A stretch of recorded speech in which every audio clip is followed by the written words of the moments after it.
Bonsoir à tous et à toutes. Écoutez, très heureux de vous retrouver cette semaine. De nouveau, voilà, on est toujours au centre Rachi, tous les mardis soirs à partir de 20h45 pour ceux qui regardent la vidéo. Donc on est au 21 bis avenue Sainte-Marie à Saint-Mandé.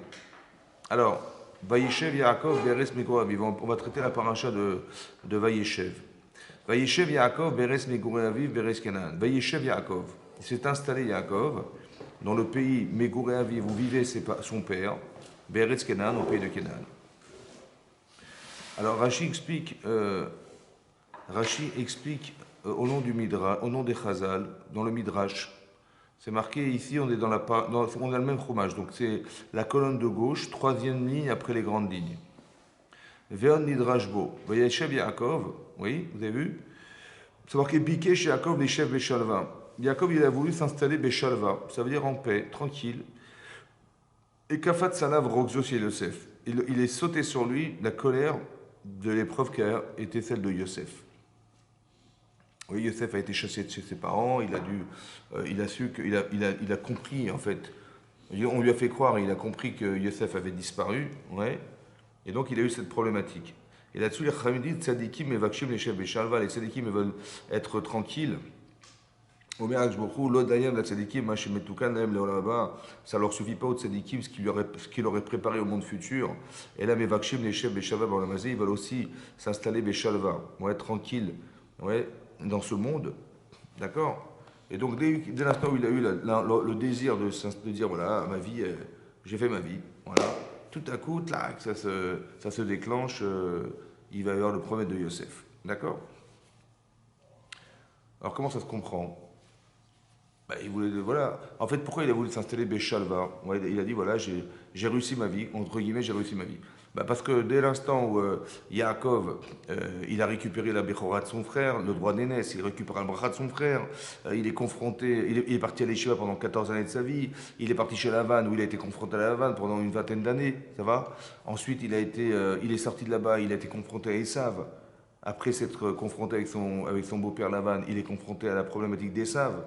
Et finalement, il va faire Teshuvah, on va dire, il va complètement arriver à être lui-même, c'est-à-dire Israël. C'est ce que lui dit l'ange, ouais. Et donc il pense que c'est bon, il a réussi sa vie, ouais. À part ça, Rachid nous explique aussi un peu plus tard que la mission de Yaakov, à la différence de Avraham et de Yitzhak, c'est d'avoir 12 shvatim. Il fallait 12 enfants, tzadikim. Et bien c'est ce qu'il a eu, d'accord. Donc tout ce qu'il a fait, il a priori réussi, donc il devient Israël. Il dit c'est bon, j'ai réussi ma vie, je contrôle Esav, je contrôle Lavan, je me contrôle moi-même, j'ai eu les enfants que je devais avoir, que j'espérais avoir, je les ai eus. Et le clan Israël, il va démarrer par tout ça, c'est bon, voilà. Ratzal Echef Beshalva, il a dit voilà, maintenant j'ai réussi ma vie, en fait, en gros. Ouais. Et tout à coup, tac, ça déclenche forcément autre chose. Rotzim, ils veulent s'installer, oui. En fait, qu'est-ce que ça veut dire tout à coup, quoi, on est méchant avec Yaakov ouais, qu'est-ce que ça veut dire?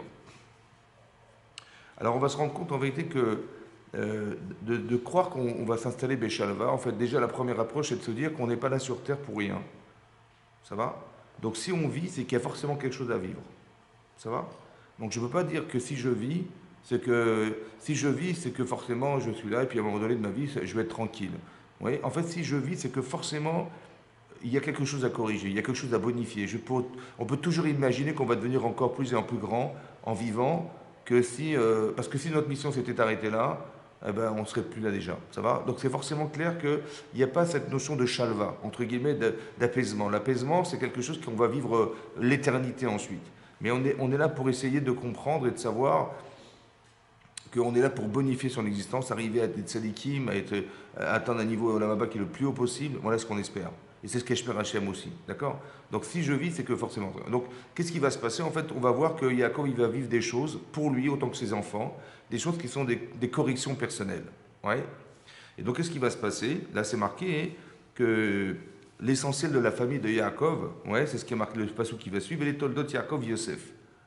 Voici les descendants au pluriel de Yaakov, on dit Yosef, Ben Sheva Israël. Bizarrement, on dit Yosef. En fait, Yosef, il représente Yaakov, à lui tout seul.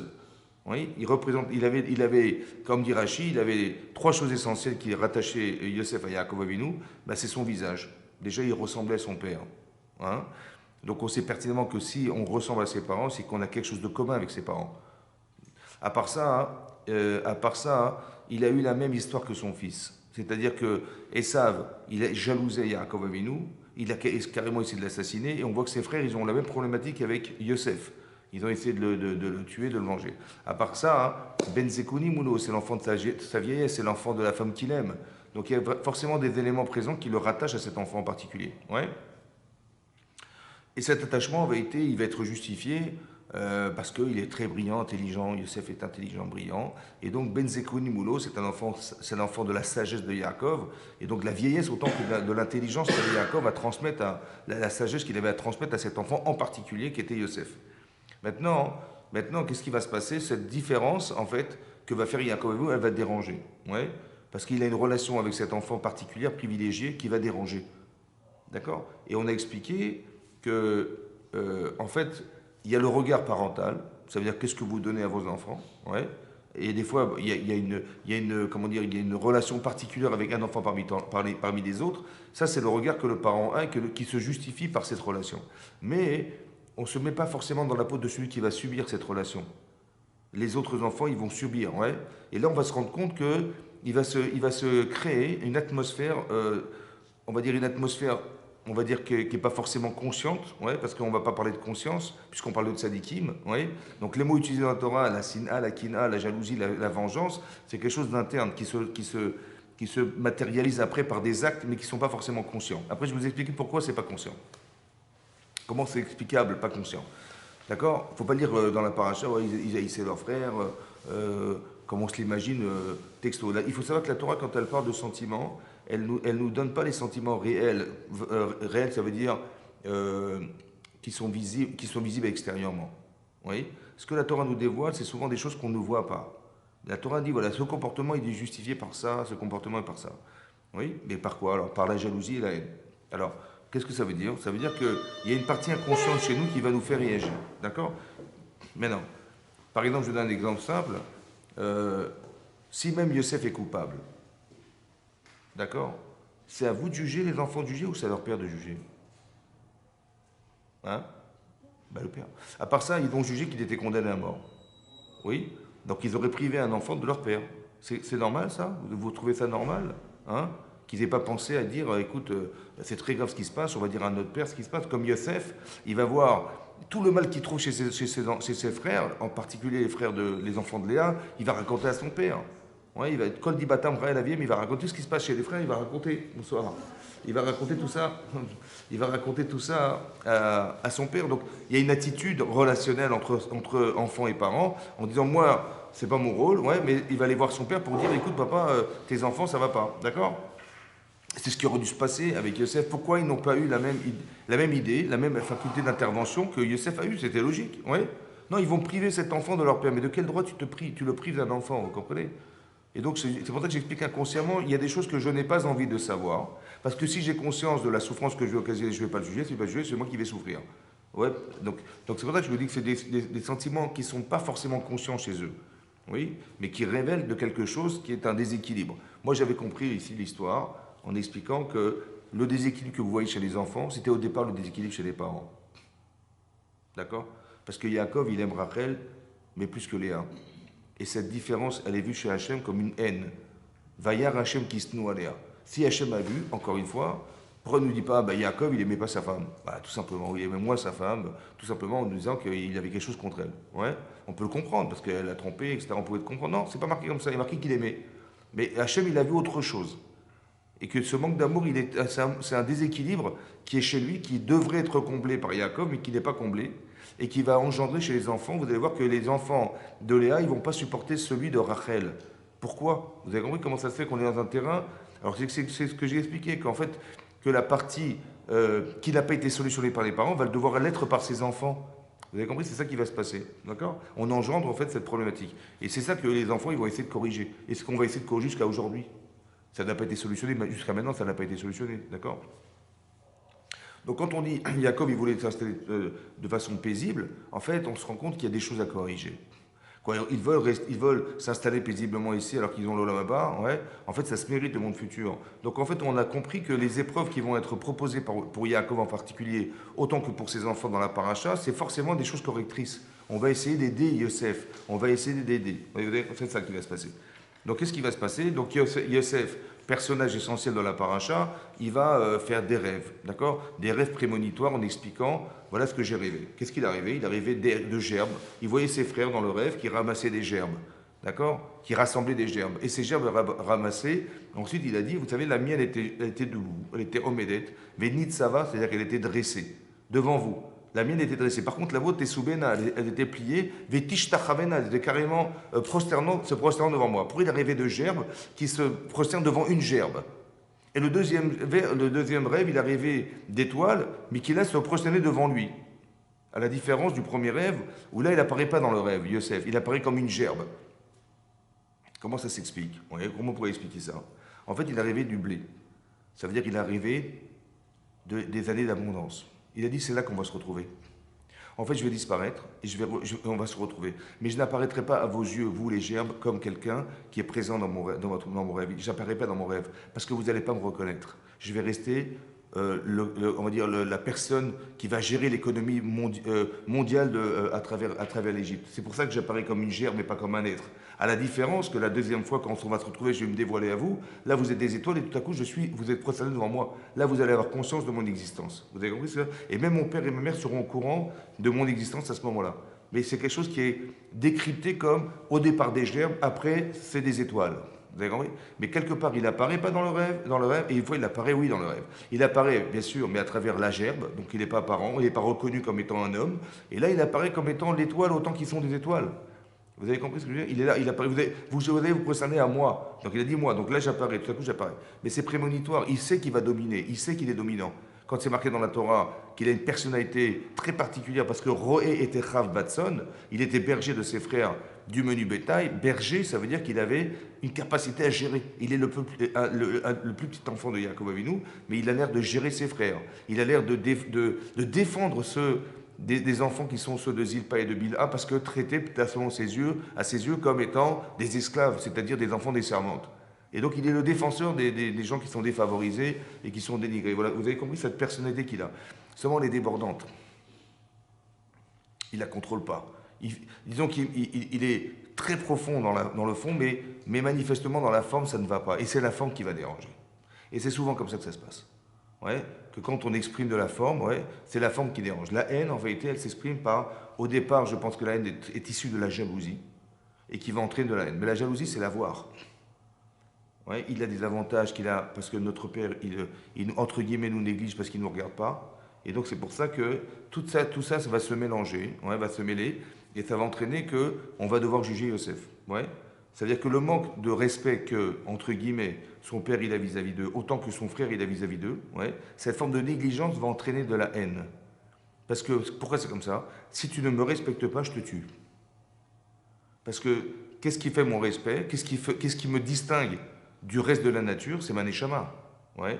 Mais si tu m'ignores, c'est que je n'ai pas de neshama. Je n'ai pas de kavod, je n'ai pas de poids. Ouais. L'essentiel de ce qui me représente n'est pas représenté parce que tu ne me regardes pas, tu m'ignores, Voilà, papa, on a vu papa qu'il il donnait une kétonnette, il fait du lachonara sur nous et il n'intervient pas, il lui offre il a un rapport privé, on voit qu'il aime cet enfant, vous avez compris? Et cette forme de négligence dérange, en fait, c'est ça. Et c'est ça qui va se passer, vous avez compris? C'est pour ça faire très attention au rapport qu'on a avec cet enfant parce qu'on pourrait imaginer et justifier ce rapport avec les enfants en particulier, n'est-ce pas? Mais on ne se rend pas compte parce qu'on ne se met pas dans la peau de celui qui va subir cette influence. Et c'est ça, en tant qu'adulte, en tant que parent, on devrait faire attention à réfléchir non seulement vis-à-vis de ceux à qui on veut octroyer un rapport particulier, mais aussi à se mettre dans la peau de celui qui va subir, celui qui n'est pas concerné. Faire très attention, des fois il vaut mieux ne pas faire, ou des fois il faut... Parce que le terrain dans lequel on les place, ouais, c'est un terrain de négligence et de comment dire, d'inconsidération, parce qu'on ne les regarde pas, parce qu'on ne tient pas compte, parce qu'on on montre de l'amour pour l'un et pas forcément pour l'autre, ou moins d'amour vis-à-vis de l'un, vis-à-vis de l'affection est essentielle dans le rapport qu'on a avec les gens. Et ces rapports-là, on voit que ça a créé de la négligence, et cette négligence, elle a provoqué cette chose. D'accord? Donc Yaakov, il a réglé quelque chose avec lui-même. Comment il s'appelle? Yosef, il a réglé quelque chose avec lui-même. Les frères, ils ont réglé quelque chose avec eux-mêmes, vous comprenez? C'est pour ça que l'échef Béchalva, hein, il a dit, c'est bon, j'ai fini ma vie, voilà, j'ai vécu tout ce que j'ai vécu, j'ai vaincu Esav, j'ai vaincu Lavan, l'ange m'a dit que je m'appelle dorénavant Israël, ma vie s'arrêtera là, voilà, j'ai réussi ma vie, je suis tranquille. L'échef Béchalva. En fait, on se rend compte qu'il y a beaucoup de choses à corriger, ouais, et qu'elles sont liées à soi autant qu'elles sont liées aux autres. On va voir que, qu'est-ce qui va se passer? Donc, Yosef va être vendu esclave, n'est-ce pas? Donc, pour lui, personnellement, c'est un drame. Ouais. Il est vendu esclave alors qu'il avait rêvé. Il était tout en haut de l'échelle. Voilà, son rêve, il est prémonitoire. Il a compris qu'il devait être dominant. Toute sa famille se procède devant lui, même son père et sa mère. Donc il est dominant. Et il se rend compte que c'est exactement l'inverse qui va se passer.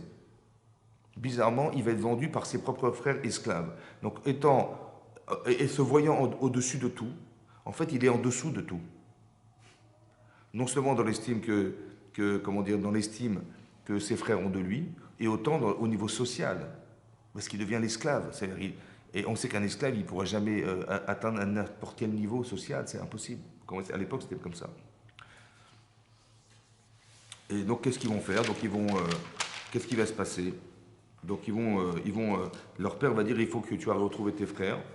Et il dit, ok, donc il va les chercher. Et là, c'est marqué qu'il a rencontré un homme en chemin. Et il a demandé à cet homme, est-ce que vous savez où se trouvent mes frères? Qui c'est cet homme? Rachid dit que c'était le malach Gabriel. Et il lui a dit, écoute, j'ai entendu qu'ils ont dit qu'ils allaient à Dothan. Ouais. Et il a dit, ok, donc il s'est rendu là-bas et c'est là qu'il a été attrapé par ses frères. D'accord, oui. Maintenant, on peut dire, ah, j'ai pas eu de chance. J'ai demandé conseil, et puis voilà où je suis tombé. Ouais. Mais est-ce que sans cet homme, il aurait été là-bas ou pas? Ben non. Il aurait rebroussé chemin, il dit, j'ai trouvé personne, je retourne chez moi. Il fallait qu'il parte. Il est parti où? Be'emek Chevron. Be'emek Chevron, c'est la vallée de Chevron. Mais en vérité, Rachid dit que Chevron, c'est pas une vallée, c'est carrément une petite montagne. Pourquoi on dit Emek? Parce que ça vient répondre à quelque chose de profond, de Amok. C'était quoi? C'était qu'Hachem, il avait dit à Abraham, tes enfants partiront en Égypte. En vérité, le processus, il va démarrer là. Vous avez compris ce que la Torah nous dit? Il fallait que Yosef, il aille là-bas, ouais. Il a retrouvé ses frères, et que c'est là que va se déclencher l'exil, en fait, à partir de ce moment-là. Ce qu'a promis Hachem à Abraham, ça va se déclencher à ce moment-là. Il fallait que Yosef, il parte en Égypte. Maintenant, normalement, il aurait dû partir en Égypte, c'était Minash Shamaim, il fallait qu'il aille en Égypte, c'était le projet divin. Eux, ils ont essayé de casser ce rêve. En fait, le rêve qu'avait rêvé Yosef, c'était d'être roi d'Égypte. D'accord? C'était ça le projet divin. C'était ça le projet divin. Et il devait nourrir sa famille, c'était ça les gerbes. Oui, il devait nourrir sa famille, il devait être reconnu étant Yosef, roi d'Égypte. Voilà, c'était ça le rêve en fait. Eux, qu'est-ce qu'ils ont fait? On va voir ce que vont devenir ces rêves. Inire Mayu Chalumotav. Ils ont voulu casser ce rêve, en fait. Et donc, qu'est-ce qu'ils ont fait? Ils ont vendu Yosef. Au départ, ils ont carrément voulu l'assassiner. Et là, sans l'intervention de Yehuda, qui avait dit non, bon, on ne va pas porter la main sur cet enfant, on va le vendre. Ouais, au début, il l'a mis dans un puits, selon l'idée qu'avait eu Réhouven. Finalement, ça n'a pas été retenu, on l'a pris dans un puits, et finalement, on l'a vendu à des Midianim. Ouais. Les Midianim l'ont acheté, qui l'ont vendu à des Ishmaélim, qui l'ont vendu à des Médanim. Non, les Médanim, les Mishmaélim, et les Ishmaélim l'ont vendu à des Mitzrim, à des Égyptiens. Et donc, ils se sont retrouvés en Égypte, chez Potiphar. Oui. Mais vous avez compris comment ça se passe? C'est-à-dire que nous, on a pensé casser son rêve. Mais Hachem, il a toujours un logiciel un peu spécial. Ouais, il a un antivirus. Oui, de toute façon, il se retrouve, Hachem. Tu fais ça contre moi, de toute façon, voilà, j'ai d'autres circuits. Vous comprenez comment ça va? C'est-à-dire que même si quelqu'un, soit on rentre dans un projet divin, on fait une mitzvah, soit même chas vesham, si on fait une avera, de toute façon, Hachem, il s'arrange toujours. Vous avez compris? Mais si ça a été fait, dommage que ça a été fait ben avera, par la faute de ses frères, parce que ça aurait pu se faire. Et cette faute-là a été condamnée dans l'histoire, beaucoup plus tard, entrée dans l'histoire. Et ce que je vous expliquais, c'est que Yosef, il doit réparer un problème personnel. Lequel? Ben, je pense que c'est l'audace. Ça veut dire c'est un tzaddik, ouais, mais il a du mal à se gérer lui-même. C'est-à-dire, il parle de lui, il dit, j'ai rêvé, vous allez vous prosterner à moi, j'ai rêvé, vous avez compris, il prend trop de place. Alors Hachem, qu'est-ce que fait Hachem? Il dit, il faut que tu partes. Pourquoi il faut que tu partes? Parce que manifestement, tant que tu es là, tu vas créer une scission entre les frères. Qu'est-ce qu'ils vont penser, les frères? Ouais. Cette scission, elle n'est pas simplement dans la famille de M. Dupont. Elle est dans le peuple juif concentré dans 12 personnes. Vous avez compris ça? Donc, en fait, il faut que ça s'arrête. Donc, Hachem, il dit, tu ne peux pas rester. Si tu ne te contrôles pas, alors il faut que tu t'en ailles. Et donc c'est ce que propose Hachem. Maintenant, il y a une façon de le voir, c'est de te dire, mais c'est à cause de mes frères. Soit c'est de te dire, c'est Mina Shamaim. Il faut toujours il faut toujours réfléchir et se dire, ouais, en fait, il ne faut pas se poser la question de, mais qu'est-ce qu'ils ont voulu me faire? Mais si, mais on sait qu'est-ce que Hachem voulait me dire. C'est pas pareil, vous avez compris?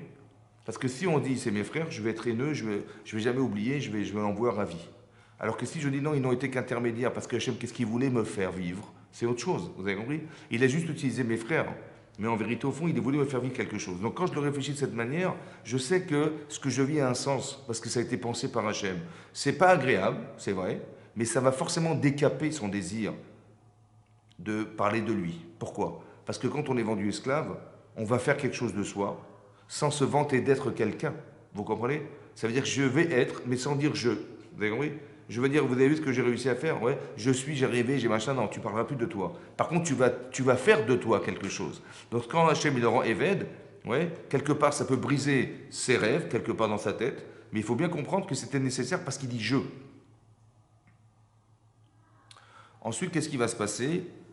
Donc, entre-temps, qu'est-ce qui s'est passé? Ils ont récupéré sa tunique, les frères de Yosef, ouais, et ils ont aspergé sa tunique de sang, prétextant, il a dit, ils n'ont pas été lui proposer à leur père de reconnaître la tunique. Ils ont demandé un envoyé, ils n'ont pas été eux-mêmes. Ils ont envoyé la tunique, ils ont dit, ah, tiens, passez ça à mon père et qu'ils reconnaissent la tunique. Et quand il a vu ça, il a dit, Taraf Yosef, le vêtement. D'accord? Le vêtement d'origine, c'était quel vêtement? Ce vêtement, c'est le vêtement que son père avait offert à Yosef. Et ce vêtement-là, c'est le vêtement qu'ils vont asperger.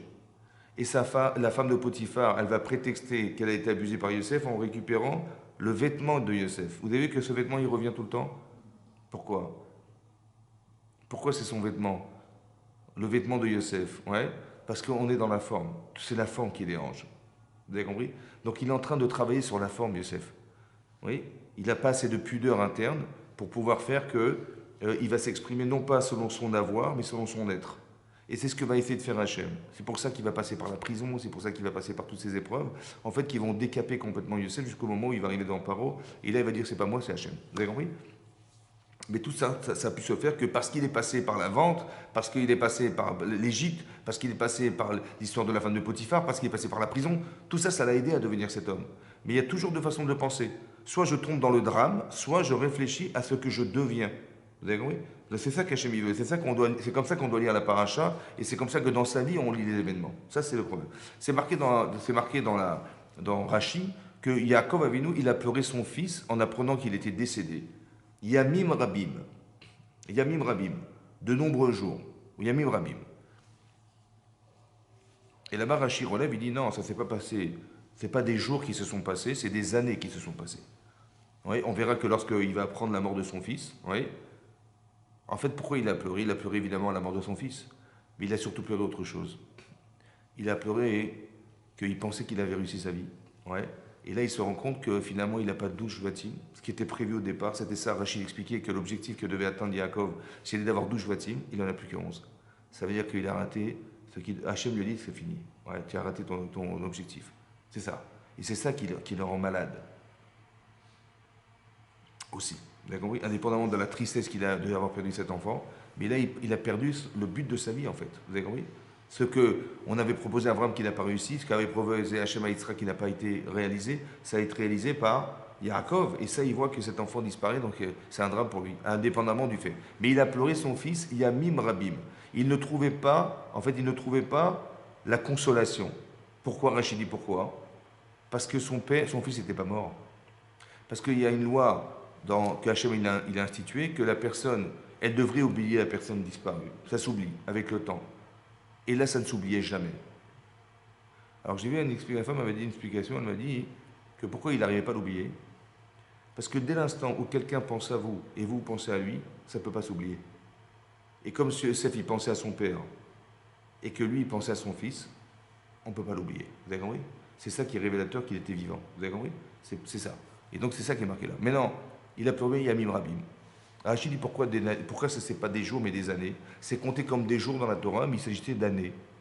Rachid dit parce que pendant 22 ans, vous savez que Yosef est parti, comme ça la Gemara dans Megillah, elle dit qu'il est parti 14 ans à la Yeshiva, et après ces 14 années à Yeshiva, il est parti chez Lavan, Il est parti, il a eu ses enfants pendant les 14 années où il était là-bas, et les 6 années qui sont restées, il a fait du commerce avec ce qu'il avait gagné chez Lavan. Ouais. Et au bout des 20 ans, il a eu ses enfants pendant 14 ans, 6 ans il a travaillé, comment dire, il a fait fructifier sa richesse, et après il est parti, et pendant un an et demi après être sorti de chez Lavan, il est parti un an et demi à Soukot. Et après 6 mois, hein, il était, je ne sais plus où, ça faisait 2 ans. Ça va 2 ans plus 20 ans, ça fait 22 ans. Rachid nous dit, pendant ces 22 années-là, il n'a pas fait mitzvot kibbud avaim. Il n'a pas honoré ses parents. Et ça lui a été reproché. C'est pour ça que son fils est parti et qu'il a manqué, son fils lui a manqué à ce moment-là. Ça va? Oui. Maintenant, on a du mal à comprendre pourquoi. Parce que lorsque Yosef, il a appris par sa mère que Essa voulait le tuer, qu'est-ce qu'a dit sa mère? Il faut que tu partes. Où tu vas? Bah, tu iras chez ton oncle Lavan. Va te protéger chez lui. Ouais. Sa mère qui lui dit, sa mère, elle dit va chez Lavan, parachat Toldot à la fin. Et lui va chez ta mère. Va chez ton oncle Lavan. Et là-bas, tu verras que ton frère, avec le temps, il va oublier, il va se calmer et tu pourras revenir. Voilà ce que lui dit sa mère. Son père lui dit va-t'en, parce que ta femme, elle se trouve là-bas parmi les filles de Lavan. Donc il a dû écouter son père parce qu'il voulait se marier ailleurs, et il voulait écouter sa mère parce que pour ne pas être en danger, parce qu'à cause du danger, on est d'accord? Il a fait kibbutz même ou pas? Il a respecté ses parents? Très bien. Maintenant, arrivé là-bas, il est parti chez Lavan pendant 20 ans et 22 ans, n'est-ce pas? Maintenant, pendant ces 22 années, il pouvait retourner chez ses parents ou pas? En sachant que son frère et ça voulaient le tuer. Autrement dit, est-ce qu'on a une mitzvah d'honorer ses parents au détriment de sa vie? Dites non. Très bien. D'accord? Donc qu'est-ce qu'on lui reproche? Écoutez ses parents, il a écouté ses parents. Ça va? Et de lui demander de retourner chez Lavan, aller voir ses parents pour honorer ses parents, c'était pas non plus possible. Parce que le doute de se faire assassiner par Esav était beaucoup plus important et l'exemplé de la mitzvah de Kibbutz Avaim. Oui? Donc qu'est-ce que Chachamim ont trouvé chez lui qui relève du fait qu'il n'ait pas fait Kibbutz Avaim? Oui? Vous avez compris la question? Alors le Maharal de Prague, il explique comme ça. Le Maharal de Prague, en fait, il a écrit un pirouche sur Rashi. Une explication sur Rashi s'appelle le Gourarié, sur le Rashi. Oui? Et là-bas, il explique comme ça. C'est marqué que quand Yaakov, il a décidé de travailler pour Rachel, chez Lavan, c'est marqué Vayavod Yaakov et Rachel. Il a travaillé Yaakov pour Rachel, Sheva Shanim, 7 années. Vayu Be'enav, elles étaient ces années-là passées à ses yeux, qui Yamim Achadim. Yamim Achadim. Alors il explique que Yamim Achadim, des jours comptés, et là on a dit de nombreux jours, Yamim Rabim. Là-bas on a dit que c'était comme des années, des jours passés pour dire des années. Oui. Et là on nous a dit que c'était des jours, il a pleuré de nombreux jours pour dire des années en fait. Pourquoi on a dit des jours pour dire des années? Alors il dit que c'est une allusion dans la Torah pour expliquer qu'il y a un lien entre Yamim Achadim, Yamim Rabim. Oui. En quoi, quel est le lien? Quel est le rapport? Quelle est la logique des liens entre les deux? Alors il explique comme ça. Si quelqu'un, hein, il veut faire Kibbutz Avaim, profondément il a ce désir de retrouver ses parents et d'honorer ses parents, mais il ne peut pas. Vous savez pourquoi? Parce que son frère veut le tuer. Oui? Donc quand il est chez Lavan, et qu'il dit tous les jours, ah là là, j'aurais tellement voulu faire Kibbutz Avaim, mais je ne peux pas, j'aurais tellement voulu faire, et je ne peux pas, et je ne peux pas, et je ne peux pas. Le temps, il passe vite ou il est long à attendre? Tous les jours, il espère pouvoir faire Kibbutz, mais il ne peut pas, malheureusement, à cause de son frère qui veut le tuer. Est-ce que le temps passe vite ou le temps, hein, c'est l'enfer de savoir qu'on ne peut toujours pas faire Kibbutz Avaim? Qu'est-ce que vous en pensez, vous, les juifs de Saint-Mandé? Hein? Bah, c'est long. Or, c'est passé. Donc, la préoccupation, il l'avait ou pas? C'est ça qu'on lui reproche. C'est pas. Mais pourquoi tu l'as pas fait? Mais je ne pouvais pas. Non, mais c'est pourquoi tu ne l'as pas senti. Tu n'as pas ressenti ce désir. Parce que si tu l'avais ressenti profondément, ça aurait été l'enfer d'attendre. Et or, c'est passé vite. Donc c'est avec cette préoccupation que tu ne l'avais pas. C'est ça qu'on te reproche. Ça veut dire que tu dois construire des sentiments de respect de tes parents à l'intérieur de toi-même. Et ce sentiment-là, c'est lui qui va animer le désir de la retrouver. De retrouver ton père, ta mère. Vous avez compris ou pas? C'est ça qui lui est manqué. C'est ça qu'on lui reproche. Vous savez comment il va le combler? Par le manque de son fils. Comment ça s'explique? Ouais. Peut-être. Parce que vous avez compris qu'il n'est pas mort, Youssef. Seulement, Hachem, il a fait en sorte qu'il ait ce manque. Pourquoi? Parce que peut-être, je ne sais pas, mais je pense que c'est comme ça. Il ne s'est pas mis dans le manque qu'avaient eu ses parents de ne pas pouvoir le retrouver. Parce qu'il aurait pu se dire, bon, moi je ne peux pas, ok, mais mes parents, même si mes parents, je ne ressens pas le manque, mais eux, c'est sûr que je leur manque. Oui? Eh bien, j'aurais tellement voulu être présent pour essayer de combler leur manque. Et ça, il l'a pas eu non plus. Vous avez compris? C'est peut-être pour ça que son fils va lui manquer, parce qu'il est, il est devenu la victime de son fils, comme lui, il a rendu victime ses parents de lui-même. Est-ce que vous comprenez ce principe? Venez tout là. C'est ça. Vous avez compris ça? C'est ça qu'Hachem voulait combler en fait. Non? Ça vous parle ou pas? C'est ça que ça veut dire. Ça veut dire qu'Hachem il a fait en sorte qu'il a perdu, que son fils a disparu de son environnement, pour qu'il ait le manque de cet enfant, comme il a provoqué chez ses parents le fait qu'il ait ce manque. Ça va? D'accord? Maintenant, quand est-ce qu'il a comblé ce problème, à votre avis? Bon, c'est pas évident de trouver la solution. Mais je pense comme ça. C'est marqué dans le Parashat Vaïgash, hein, que lorsque on a fait savoir à Yaakov Avinu que Yosef était vivant, qu'est-ce qui s'est passé? Hachem lui dit il faut que tu ailles en Égypte. Il ne voulait pas y aller. Il a dit il faut que tu ailles. Et donc Yosef, donc Yaakov il part d'Israël en Égypte. Il descend en Égypte. Lorsque Yosef a appris que son père arrivait, c'est marqué là-bas, hein, Vayesor Yosef Merkavto. Yosef, il a préparé lui-même, roi d'Égypte, sa propre monture, son char pour aller retrouver son père. Vayetse, il est sorti. L'Ikrat Aviv, ouais. Il est donc parti en direction de son père. Vayera Elav, il lui est apparu. Et là, il est tombé sur le cou de son père. Veishak et Vayav qu'il a pleuré. D'accord? En retrouvant son père, il est tombé sur son cou, il a pleuré. Là-bas, Rashi relève, il dit c'est quand même bizarre que Yaakov, il est resté indifférent, quoi. Non? C'est marqué, c'est Yosef qui tombe sur le cou de son père et qui pleure. Et son père, quoi, il est de marbre. Ouais. Alors Rachid dit non, il était en train de faire Kriyat Shema. Comme ça, Chachamim m'ont dit qu'à ce moment-là, il faisait Kriyat Shema, la lecture du Shema. Bon, c'est mal tombé. C'est juste l'heure, on dit, ah, désolé. Hein? Comment comprendre ce Rachid? Oui? Oui, comment comprendre ce Rachid? Alors peut-être on peut dire comme ça.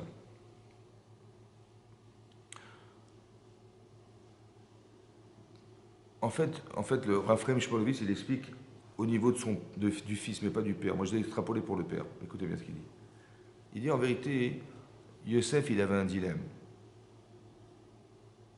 Parce que Vaïra Elav, il lui est apparu. Il est marqué dans le texte, qui c'est qui apparaît à qui? Ben, Yosef, il a préparé sa monture. Il a été en direction de son père, il lui est apparu. Donc le sujet de la phrase, c'est qui? Yosef. Donc qui est-ce qui est apparu à qui? Yosef à son père. Donc, maintenant, Rachid dit, ouais, Yosef n'ira à la vive. Rachid a eu besoin de préciser que Yosef est apparu à son père. Bah, évidemment qu'il est apparu, puisque c'est lui le sujet de la phrase. Qu'est-ce qu'il a voulu rajouter, Rachid, quand il a dit Yosef n'ira et la vive? Il y a marqué, il lui est apparu. Comme si on n'avait pas compris que c'était Yosef. On aurait pu croire qu'il y a un Yaakov. Bah, il aurait fallu l'écrire, puisque le sujet de la phrase c'est Yosef, il aurait fallu écrire Yaakov, il est apparu à son fils. Mais c'est pas marqué comme ça. Donc c'est évidemment que c'est Yosef qui apparaît à son père. Pourquoi Rachid a besoin de préciser ça? Alors il explique comme ça. En vérité, pour que vous compreniez, il explique comme ça. Il dit qu'il y a une mitzvah, vous savez qu'il y a une mitzvah de ne pas prêter d'argent avec intérêt. Oui. Dans la Torah, on n'a pas le droit de faire du ribit, c'est-à-dire de prêter avec intérêt. Pourquoi dans ce cas particulier, c'est assourd de prêter avec intérêt? Pourquoi cette mitzvah-là en particulier? Parce qu'on sait qu'il y a de toute façon un déséquilibre organisé dans le monde. De toute façon. Ouais, on n'est pas égaux. Et donc, on aurait tellement aimé que les gens, à la place d'Hachem, puissent prêter à ceux qui sont nécessiteux, qui ont besoin. Mais si tu prêtes sans intérêt. Pourquoi? Parce que lorsque tu prêtes avec intérêt, en fait, tu prêtes, tu demandes, tu dis, ouais, je te prête 10 000, tu me rends 12. Ouais, je te prête 10 000 euros, tu me rends 12 000 euros. En fait, qu'est-ce qui s'est passé? En fait, j'ai entamé dans la mitzvah qui m'incombait de prêter de l'argent, j'en ai tiré un intérêt. En fait, j'ai désacralisé la mitzvah. J'en ai fait du commerce. Je suis devenu une banque. Ouais, HS, BC. C'est comme ça. Vous avez compris? Maintenant, ben oui. C'est pour ça que tout le blé qu'on peut rassembler, on le met au crédit agricole. Vous avez compris? C'est ça. Maintenant, c'est pour ça que il fallait pas prêter en tirant des intérêts. Il fallait donner, il fallait prêter en espérant qu'il s'en sorte et puis il me rendra ce que je lui ai prêté. Là, je suis un intermédiaire. Je ne tire pas d'intérêt dans la mitzvah. Ça veut dire que d'un côté, j'ai une mitzvah de prêter de l'argent à quelqu'un, mais qu'est-ce que je fais? Je tire de l'intérêt de la mitzvah que j'ai dans mon intérêt personnel. Vous comprenez? Ça, c'est très grave. Maintenant, Yosef, il a un problème. D'un côté, c'est quoi sa mitzvah? Ben, sa mitzvah, c'est d'honorer son père. Oui. Son père, ça fait 22 ans qu'il n'a pas vu son fils. Donc Yosef il dit, ben, ma mitzvah de kiboud avaim, de respecter, d'honorer mes parents, c'est que mon père me voit. Oui, c'est ça ou pas? Que je me montre à mon père. Et dès qu'il me verra, il sera heureux de me voir. Mais le problème, c'est que moi aussi, je l'ai éloigné, mon père. Ça fait 22 ans que je n'ai pas vu mon père. Et vous savez de quoi j'ai peur? C'est que quand je vais le voir, je vais tirer profit de la mitzvah qui m'incombe de me montrer. Alors comment je vais faire? Alors Yosef, il dit, Rachid nous dit, Yosef nira el aviv. Yosef s'est montré à son père. Vous avez compris? Il a réussi à maîtriser son sentiment profond de voir son père, qui était un bonheur pour lui. Il a retenu ce sentiment pour mettre en avant celui de se montrer à son père et pas d'entamer dans la mitzvah qui lui incombe en le voyant, en jouissant de le retrouver. Vous avez compris? Ça c'est qui? Ça c'est Yosef. Maintenant, est-ce que son père, il avait une mitzvah d'honorer son fils? D'honorer. Est-ce qu'il met dans la Torah? Non. Par contre, il a une mitzvah d'aimer Hachem. Quand il voit Yosef arriver, il dit, mais si je le saute au cou comme ça, je l'embrasse mon fils. Ouais. Quelque part, est-ce que je ne vais pas entamer dans la mitzvah qui m'incombe d'aimer Hachem? De tous tes cœurs. Vous avez compris? Quand il a vu son fils arriver, il a compris que c'était une opportunité pour faire le Kriyat Shema. C'est pour ça qu'il dit Ve'afta et Hashem Ekra bechol levavecha, de tous tes cœurs. Toi Yitzhara Tov et toi Yitzhara. Toi Yitzhara, il dit mais saute-le au cou, prends-le dans tes bras, ton fils avait 22 ans. Il dit non, je vais profiter de l'occasion qui m'arrive de pouvoir estimer combien j'aime Hachem au-delà de l'amour que j'ai de cet enfant. Bechol levavecha. C'est pour ça qu'il a fait Kriyat Shema. Vous avez compris ça? Alors j'ai dit pourquoi Hachem il a amené jusque-là? Parce que peut-être que la mitzvah d'honorer ses parents, c'est la mitzvah d'un jour peut-être d'honorer Hachem. La mitzvah de craindre ses parents, c'est celle qui nous permettra de basculer sur la crainte d'Hachem. C'est pour ça que comme il a manqué de kibbutz avaim, il a comblé ce problème, parce qu'il n'a plus ses parents, à travers le fait qu'il a aimé Hachem. C'était ça l'objectif. Comme si que le kibbutz d'honorer ses parents, c'était un moyen intermédiaire, physique, de pouvoir un jour cristalliser en soi la capacité qu'on a d'honorer Hachem. Parce que si tu sais pourquoi tu aimes tes parents et pourquoi tu les honores, alors a fortiori tu vas comprendre comment tu dois honorer Dieu. Et si tu as peur si tu as peur de sous-estimer tes parents ou bien de faire la crainte de ses parents, c'est la peur de décevoir, la peur de mal agir vis-à-vis d'eux. J'ai peur de mal agir, si je pouvais mieux encore les respecter. Mais il y a une mitzvah positive d'honorer ses parents, et il y a une mitzvah de ressentir le fait que je n'ai surtout pas envie que mes parents soient déçus parce que je suis, parce qu'ils ont engendré chez moi. Ça s'appelle la ira, la crainte. Là, j'ai peur de mal agir. Et bien la même chose avec Hachem. J'ai tellement envie de l'honorer parce que c'est grâce à lui que j'en suis là. Ouais. Et j'ai tellement envie de jamais le décevoir. Mais ça ne peut pas se concrétiser dans l'abstraction que représente Hachem dans ma vie, si ce n'est que j'ai su le concrétiser par mes parents. Donc à travers mes parents, je réussis à faire un vrai kibbutz avaim, et ce kibbutz avaim me permet d'extrapoler sur Hachem. Est-ce que vous comprenez le français? Hein? Vous avez compris ça? Vous avez compris ça? C'est pour ça qu'il a fait le schéma. Parce qu'avec ce schéma-là, il a concrétisé ce qu'il avait manqué de faire en ne ressentant pas ce que ses parents avaient ressenti au départ. Disons qu'il avait ce manque, et ce manque n'a jamais été comblé. Et c'est pour ça qu'on lui a reproché, mais comment ça se fait que tu n'as pas été gêné de ne pas combler ce manque chez tes parents?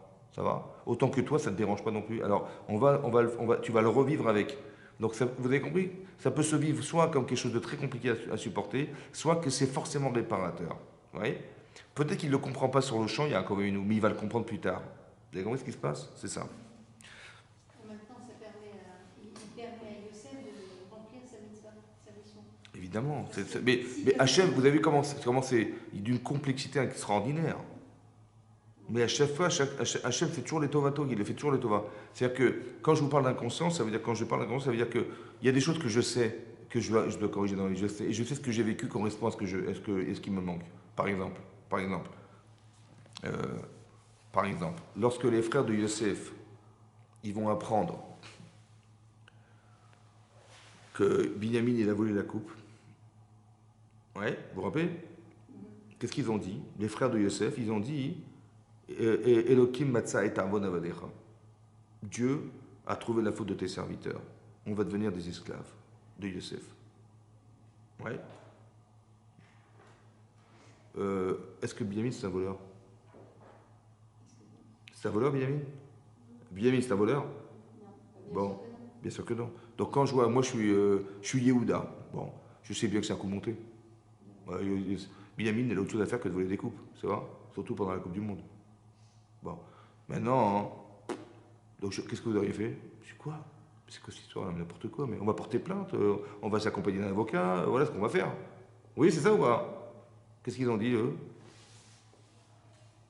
On a compris, c'est bon, ça vient d'Hachem. Qu'est-ce qu'ils ont proposé? On va devenir des esclaves. C'est ça qu'ils ont dit, oui? Mais pourquoi tu veux devenir un esclave? Ils savaient que c'est ce qu'Hachem attendait. Comment? Parce qu'on a compris qu'on se reproche la faute de la vente de Yosef. Alors il faut que... On n'a pas eu conscience de la gravité de ce qu'on a provoqué. Alors on va devenir des esclaves. Vous savez pourquoi? Parce que maintenant que tu es devenu un esclave, tu te représentes consciemment ce que tu as manqué d'être. Ça va? Vous avez compris ça? Donc eux, ils ont compris pourquoi ça leur est arrivé. Mais des fois, on ne comprend pas. Des fois, on nous donne un truc, on ne comprend rien. Mais il ne faut jamais le comprendre dans le mauvais sens. Ça veut dire, le mauvais sens, ce serait de dire, ça m'empêche de vivre, ça me rend triste, je perds tous mes moyens. Vous avez compris? Ça, jamais il faut penser à ça. Vous avez compris? Yosef, il a vécu des trucs dramatiques, il n'a jamais pensé, du moins, il s'est posé la question évidemment, hein, mais il n'a jamais pris dans le mauvais sens. Et quand on cherche à savoir, alors Hachem, il nous montre des signes. Vous avez compris ça? D'où on sait ça? Parce que lorsqu'il a été vendu esclave, ouais, là-bas Rachid nous dit que les Ishmaélim qui étaient présents, qui l'ont racheté, ouais, ils vendaient tout à coup bizarrement du parfum, hein, des épices, alors que d'habitude ils vendaient des choses nauséabondes, du pétrole, du neft, de l'essence.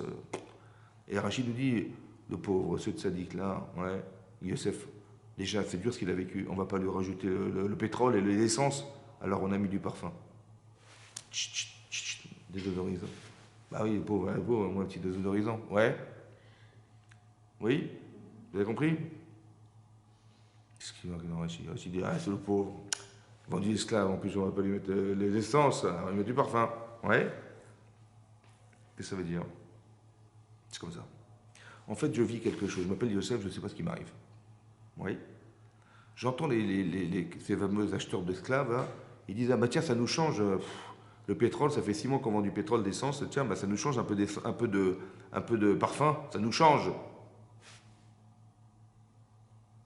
Tiens, bizarrement, ils ont dit du parfum. Ouais. Mais non, c'est Mina Shamaïm ou pas? Ben, c'est par hasard, ils ont dit on vend du parfum. Tu vois? En fait, le hasard, c'est lui. Donc il m'a dit, c'est bon, je suis avec toi. Vous avez compris ce que ça veut dire? Vous avez compris ça? Non, je ne vois pas. Vous n'avez pas compris? Vous avez compris, vous? C'est pas grave. En fait, c'est comme ça. Le Mina Shamaïm, c'est je ne sais pas ce qui m'arrive. Qu'est-ce qui m'arrive? Je ne comprends pas, peut-être que Dieu m'a puni, on ne sait rien de ce qui se passe. Et j'entends par hasard ces ouvriers, là, ces vendeurs, les vendeurs d'esclaves qui disent on va vendre du parfum. On a embelli, en fait ils ont dit tiens, on va parfumer, ça va nous faire plaisir. Enfin, comme si Hachem, il a voulu me dire mais je suis là pour te faire plaisir. Je te parfume. Ça va? Plutôt que toi, tu croyais que j'allais te mettre dans la gadoue. Vous avez compris ce qui se passe? Il faut être capable de voir et d'entendre ce qui se passe. Ouais. Et ça, si tu veux savoir, alors on te fait savoir. Mais si tu croules dans la bêtise, alors tu pourras jamais. Hachem ne pourra pas te téléphoner. Parce que tu penses que rien ne va et. Vous avez compris ce qui se passe? Mais dans la difficulté qu'a Yosef de supporter ce qu'il supporte, en fait, Hachem il lui montre qu'il est avec lui. Comme si c'était une situation obligatoire qu'il devait traverser dans sa vie pour être meilleur, parce que malheureusement, il a fait des choix qui n'étaient pas les bons choix. Ça va? Il a dit, j'ai rêvé, ouais. Bah, il faut bien casser ça, il faut bien que tu arrives à être tu domines ce qui te manque, tu n'arrives pas à te dominer, il faut que tu te domines. Alors Hachem, il te fait vivre des expériences pour que... Et si tant que tu n'as pas compris, il va te faire... Vous avez compris ce qui va se passer? Vous avez compris ce qui va se passer? C'est comme c'est marqué dans la paracha, je ne sais pas comment vous l'avez compris, mais il y a marqué que Yosef, il allait raconter à son père tout ce qui se passait chez les enfants de Léa. Dit Batam, Ra'a et la Vienne. Il a dit trois choses. Il a dit, il mange Ever Minachai. Il mange des animaux vivants. Carrément. Il a dit, il traite les enfants des servantes d'esclaves. Ouais, les enfants des servantes, c'était Bil Aizil, pas les enfants. Ouais. Il a dit, il les traite d'Aravadim. Et il disait qu'ils étaient Chashudim Bariot. Ça veut dire qu'ils étaient soupçonnés d'avoir des relations avec des femmes mariées. Ouais. Et là-bas, Rachid dit que tout ce qu'il a pensé contre eux, ça lui est arrivé. Mida, Kenegen Mida. Que quand ils ont vendu Yosef, ils ont fait la shrita d'un chevreau devant ses yeux. Et après, ils ont utilisé ce chevreau pour asperger la tunique. Donc il a bien vu de ses yeux vus qu'il ne mangeait pas des animaux vivants. À part ça, hein, il a été vendu esclave lui-même. Ça va? Et troisièmement, il y a la femme de Potiphar qui lui courait après, pendant un an, il lui a couru après. Et c'était une femme mariée. Ça va? Mais comment ça fait qu'il a été rattrapé par ce qu'il a dit? Hein? Comment ça se fait que dans sa vie, il a été rattrapé par ce qu'il a dit? Maintenant, tu veux dire, combien c'est difficile de supporter d'avoir été vendu esclave par ses propres frères? C'est dur, hein? Combien c'est difficile qu'une femme elle lui court après, ça fait un an qu'elle lui court après, combien c'est dur de l'éviter? C'est dur. Mais d'avoir vu de ses yeux vus la shrita, hein, ça a été dur ou pas? Pas du tout. Donc qu'est-ce que vous apprenez de là? Qu'est-ce que vous apprenez de là? Qu'est-ce que vous apprenez de là? On apprend d'ici que le seul objectif qu'Hachem il avait de lui faire vivre cette situation, c'est de lui montrer son erreur. Tu t'es trompé, alors je vais te le montrer. Vous avez compris ce qui se passe? C'est que le mida kenegen mida, le mesure pour mesure qu'Hachem fait, la première chose, c'est de lui montrer qu'il s'est trompé. La preuve, c'est que ça lui a rien coûté de voir une shrita. Simplement, il a su que c'était trompé. Mais tout le reste, c'est pareil. Tu t'es trompé au niveau... Mais qu'est-ce que fait Hachem? Plus c'est profond et plus ça a nécessairement besoin de se vivre. Ça va? Comment tu as osé dire que tes frères, ils traitaient tes autres frères de Eved? Mais c'est pas vrai, c'était faux. Alors, si tu as pensé que c'était possible, c'est que tu ressens cette chose en toi. Ou du moins, tu la ressens pas assez. Alors, on va te la faire vivre. Ouais? Mais j'ai pensé que... En fait, pourquoi il a pensé à ça, à votre avis? Pourquoi il a soupçonné ses frères de ces choses-là? Hein? Ben, quand quelqu'un, il est au-dessus des autres, oui, c'est ce qu'il est arrivé, n'est-ce pas? Il se savait être fort, intelligent, brillant, dominateur. Hein, c'est ça qu'il a pensé. Peut-être qu'il a eu peur de croire que les autres ils vont être à son service. Aved. Et quand on a peur de ça, ouais, alors on a peur pour les autres. Moi, je peux peut-être me contrôler, mais je ne suis pas sûr que mes frères ils vont se contrôler. Alors je vais dire à mon père, je vais voir en vérité chez les autres ce que j'ai peur pour moi-même. Vous avez compris? C'est peut-être pour ça que Hachem il a fait vivre, parce que ta thérapie c'est de le vivre. Te confronter à ton vrai problème au fond. Parce que pourquoi tu parles de ça chez eux? Pourquoi ça te parle? Parce qu'au fond, tu as ce problème en vérité. Ça va? C'est un bel homme, il a peur de tomber entre les mains des femmes, etc. Donc il a peur de ça. Mais sa peur en vérité, il la transpose chez les autres. Il est dominateur, vous avez compris? Il est dominateur, donc il a peur que ses frères, en fait, tous les gens, ils vont être soumis à lui, mais ça le dérange. Mais il a peur de ça. C'est pour ça qu'il arrive à transposer ça chez ses frères. Il dit, mais tu te rends compte, il se moque des autres. En vérité, c'est ce que moi, je ressens profondément moi-même. J'ai peur aussi de dominer les gens, de les rendre avadim. Mais je vois que je retrouve ça chez mes frères. Et comment c'est que tu vois ça? Où tu l'as vu? Tu l'as inventé? En vérité, ça n'a pas existé. Mais j'ai cru entendre, j'ai cru croire, j'ai cru que c'était ça. Oui, il s'était trompé. Mais pourquoi tu as cru? Parce qu'en vérité, c'est ton problème. C'est pour ça que tu le vois chez les autres. Vous avez compris ce que je veux dire? C'est pour ça qu'Hachem est obligé de le faire vivre. Le sentiment, le fait de passer par là, d'être un évêque d'un esclave. Parce qu'au fond, c'est ce qu'il a. Il a peur de ça. Il a peur que les autres soient soumis à lui, ou il a peur de soumettre les autres. Alors si tu te sens soumis un jour, peut-être que tu auras dominer ce désir en fait de vouloir dominer parce que tu n'es pas en souffrance. Quelqu'un qui domine les gens et qu'il considère que lui il est au-dessus des autres, il n'est pas dans la souffrance de celui qui subit la avdout, d'être un esclave. Alors on va te le faire vivre pour que tu le ressentes. Un peu comme Moshe Rabbeinu, il ouvre sa fenêtre, il voit des esclaves hébreux qui travaillent dans des camps de travail. Et ça l'a rendu malade. Tu vois, il a dit mais je vais y aller, tout ça, il a mis son cœur. Mais il fallait qu'il les voie, qu'il les ressente, ouais, pour pouvoir s'investir et essayer de les sortir de cette situation.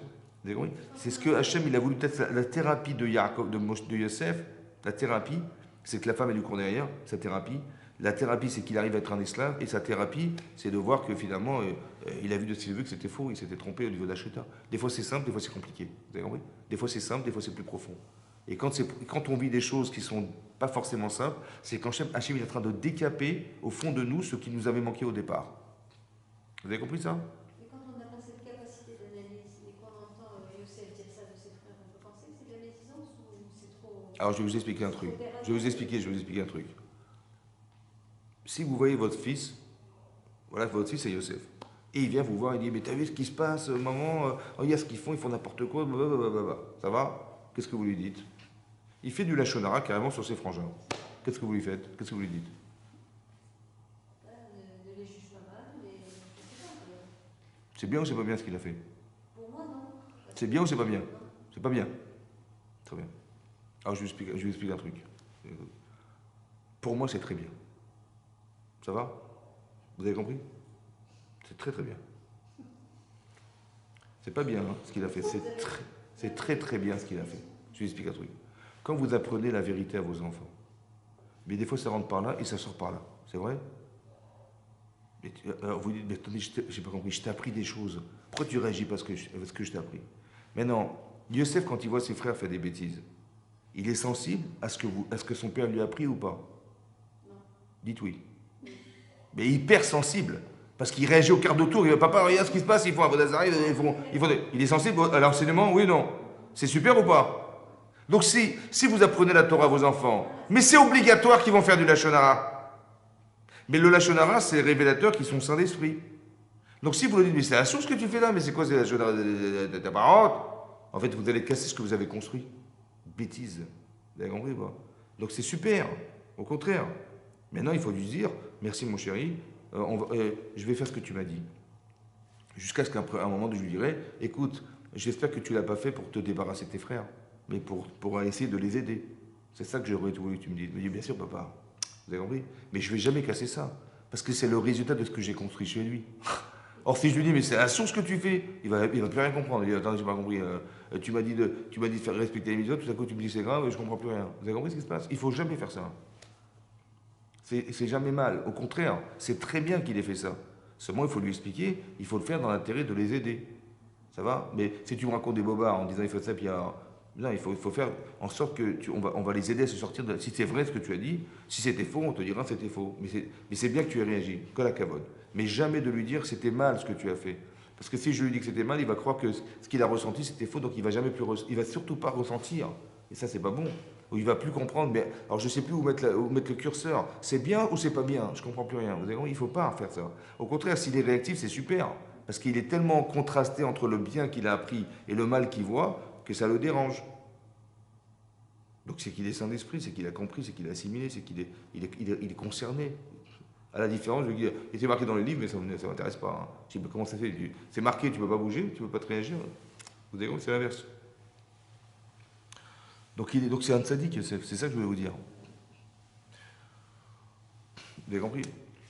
Ça, c'est ça ce que je suis en train de vous expliquer. C'est tous les chemins, c'est ça qu'il faut comprendre. Vous avez compris? À chaque fois, ça vient corriger quelque chose. Oui. C'est pareil. Yehuda, hein, qu'est-ce qui s'est passé? Yehuda, il voyait Yosef arriver. Donc au départ, ils ont voulu le condamner. Ouais. Ils l'ont jugé, ils ont même associé Hachem, ils ont fait un chérem. Un chérem, ça veut dire qu'ils ont dit que c'est celui qui va dévoiler à qui que ce soit, ils ont pris Hachem à témoin, parce qu'ils étaient combien d'enfants? Ils étaient 9. Il fallait 10 pour faire un tribunal, ils ont dit il fallait 10 à Minyan. Ils ont pris Hachem à témoin en disant toi aussi, voilà, on a fait un chérem, ça veut dire qu'on a mis en quarantaine celui qui dévoilerait que Yosef a été vendu.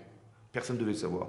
C'est pour ça que là-bas c'est marqué, Rachid dit Yaakov, il a pleuré son fils, mais Yitzhak, il n'a pas pleuré son petit-fils. Pourquoi? Parce qu'il dit Rachid que Yitzhak, il savait qu'il était vivant. Mais il dit, mais si Hachem ne l'a pas dit à Yaakov, c'est que je ne dois pas lui dire. Et pourquoi il ne devait pas le dire? Parce qu'il y avait un chérem que personne ne devait dévoiler. Ça va? Maintenant, qu'est-ce que décide Yehuda? Il dit, on ne va pas porter le sang de notre frère sur nos mains, on va le vendre. C'est bon? On va le vendre esclave, et c'est ce qu'ils ont décidé de faire. Et avant, ils allaient le vendre à des Ishmaélim, et quand ils discutaient, et tout à coup, les Midianim sont arrivés, ils ont vu Yosef dans le puits, ils ont entendu des cris et tout ça, ouais. Ils ont été voir, ils l'ont tiré de là-bas, ils disent qu'est-ce qui se passe? Il dit voilà, ils ont décidé de le prendre pour eux, quoi. Et après, ses frères sont venus, ils ont dit mais attendez, mais c'est notre frère, qu'est-ce que vous allez faire? Il dit ben non, nous on l'a trouvé, c'est à nous, il appartient, c'est fini, quoi. Il dit, alors, ils ont commencé à sortir leurs âmes, il dit vous savez, on a détruit la ville de Shrem, on peut vous détruire et tout ça. Il a dit mais alors, bon, alors on peut vous l'acheter. Il dit combien vous voulez le vendre? Il dit 20 pièces d'argent, des 4 slimes, c'est 20 pièces d'argent. Et là-bas, le Balatourim, il explique ouais, que pourquoi 20 pièces d'argent? Parce que c'est les pièces qu'on va donner au Cohen lorsqu'on va racheter le Bechor. Parce que Yosef était le Bechor, était l'aîné de Léa, de Rachel. Et c'est Pidyon Bechor. Vous avez compris? C'est un truc de fou. Hein. Et c'est de là qu'on le tire. Ouais, les 20 pièces. Et ils ont été étonnés que c'était pas cher, quoi. Et ils ont eu peur parce qu'ils ont dit, voilà, si c'est pas cher, ils ont voulu s'en débarrasser. Et c'est pour ça que les Midianim, ils l'ont vendu ensuite aux Ishmaélim, qui l'ont vendu aux Médanim, qui l'ont vendu aux Misrim. Vous avez compris? Mais ça s'est passé comme ça. Mais ce que je voulais dire comme ça, c'est que finalement, Yehuda, il a décidé de vendre Yosef. Ça va? Et ses frères, et c'est marqué comme ça. Dans la paracha, c'est marqué que quand on a vendu Yosef, on aurait dû parler de Yosef en disant voilà, il est parti chez Potiphar, il est devenu l'esclave de Potiphar, ouais, le serviteur, le domestique de Béa. On nous a arrêté, cette paracha s'arrête là et on parle d'autre chose. On parle de Yehuda. On parle de la descente de Yehuda. C'est marqué Vaïred Yehuda Me'etechav. Donc je suis au début du Lametret du 38e chapitre, page 222. 2. Vous avez vu? C'est marqué Vaï Ba'etaï, et ce fut à cette époque, Vaïred Yehuda Me'etechav, est descendu Yehuda parmi ses frères. Ça veut dire que le pshat, le sens littéral, c'est qu'il a quitté ses frères, il a décidé de partir. Rachid nous dit non. Rachid nous dit il est descendu de ses frères, il est descendu dans l'estime de ses frères. Pourquoi? Parce qu'ils ont dit, ses frères, Rachid nous dit que quand les frères de Yosef ont vu leur père porter ce deuil et pleurer cet enfant, qui au final n'était pas mort, ils ont dit mais qu'est-ce qu'on a été faire de le vendre et tout ça, ouais. Et ils ont été voir Yehuda qui lui avait décidé, lui qui était lucide. Nous, on aurait voulu le tuer, hein. Mais tu nous as dit on va pas le tuer, on va le vendre, ouais. Mais toi tu étais lucide, tu savais combien c'était grave ce qu'on avait fait, ouais. Et quand nous on a vu notre père pleurer, on s'est dit mais quelle gaffe on a été faire, on est fou quoi. Et ils ont été reprochés à Yehuda que si tu avais toi été lucide, nous on n'était pas, alors tu aurais dû finir la mitzvah et nous dire écoute on va pas le tuer, on va le ramener chez papa. Et tu l'as pas fait. Ça va? Qui c'est qui haïssait plus Yosef? C'était les frères ou Yehuda? Qui haïssait plus Yosef? Yosef, c'était les frères ou Yehuda? Ou les frères? Très bien. Pourquoi? Mais pourquoi? Parce qu'ils ont voulu le tuer et lui il a dit on ne le tue pas. Donc qui est-ce qu'il a haïssé le plus? Ceux qui ont voulu le tuer. C'est logique ou pas? Dites oui. Très bien. Maintenant, bizarrement, quand ils ont vu leur père pleurer, qui c'est qui a réagi aux pleurs? C'est les frères ou c'est lui? Les frères et lui? Il est parti. Oui? Comment ça se fait? Comment ça se fait qu'il n'a pas été sensible? Eux, ils ne pouvaient pas supporter Yosef, n'est-ce pas? C'est ce qu'on a dit inconsciemment. Donc ils ont dit, il faut qu'on se débarrasse. Donc ils ont été d'accord, oh là là, si on pouvait le vendre et le tuer, voilà. Le tuer, ça serait super. Et Yehuda, il dit, non, on va quand même pas le tuer, on va le vendre. Mais ce qui est bizarre, c'est que quand ils ont dit, mais qu'est-ce qu'on a été faire d'avoir vendu Yosef? Quand je vois mon père pleurer qui porte un deuil qui ne mérite pas de porter, on a fait une gaffe, on aurait dû le ramener. Mais si tu le ramènes, qui c'est qui va souffrir? C'est toi qui vas souffrir, c'est pas grave. Je préfère souffrir moi que mon père souffre. Par contre, Yehuda, il n'a pas pensé ramener son frère. Il a préféré que son père souffre que lui souffre. Comment ça se fait? Comment vous avez compris, les Juifs de Chamandé? Hein? Comment ça s'explique ça? Psychologiquement, quoi. Comment ça fait qu'il est lui indifférent? Parce que Yehuda savait que ses frères lui en voulaient, alors que Jacob, il n'a pas Non, pensé ils ont dit clairement, on a eu tort. Qu'est-ce que tu as été faire de nous dire de le vendre? Il fallait nous dire de le ramener à la maison. Toi qui étais lucide, Rachidi, il fallait faire ça. Et ils lui ont reproché. Il est descendu dans l'estime de ses frères. Va Yered Yehuda Metechav. Et ça ne l'a pas empêché de partir. Ça va? Alors j'ai pensé comme ça. En fait, le problème du parti pris dans la vie, il est différencié en fonction des personnes qui sont concernées par ce parti pris. Eux, ils avaient un problème relationnel avec Yosef. Lui, il a un autre problème, Yehuda. C'est que Yosef, il a dit, tout le monde se prosternera devant moi. C'est ça qui est arrivé, ouais, à 2 reprises. Soit des gerbes, soit des étoiles. C'est qui le roi d'Israël? Le futur roi d'Israël. Qui c'est qui était censé être roi d'Israël? Yehuda. Yehuda va se procéder devant qui?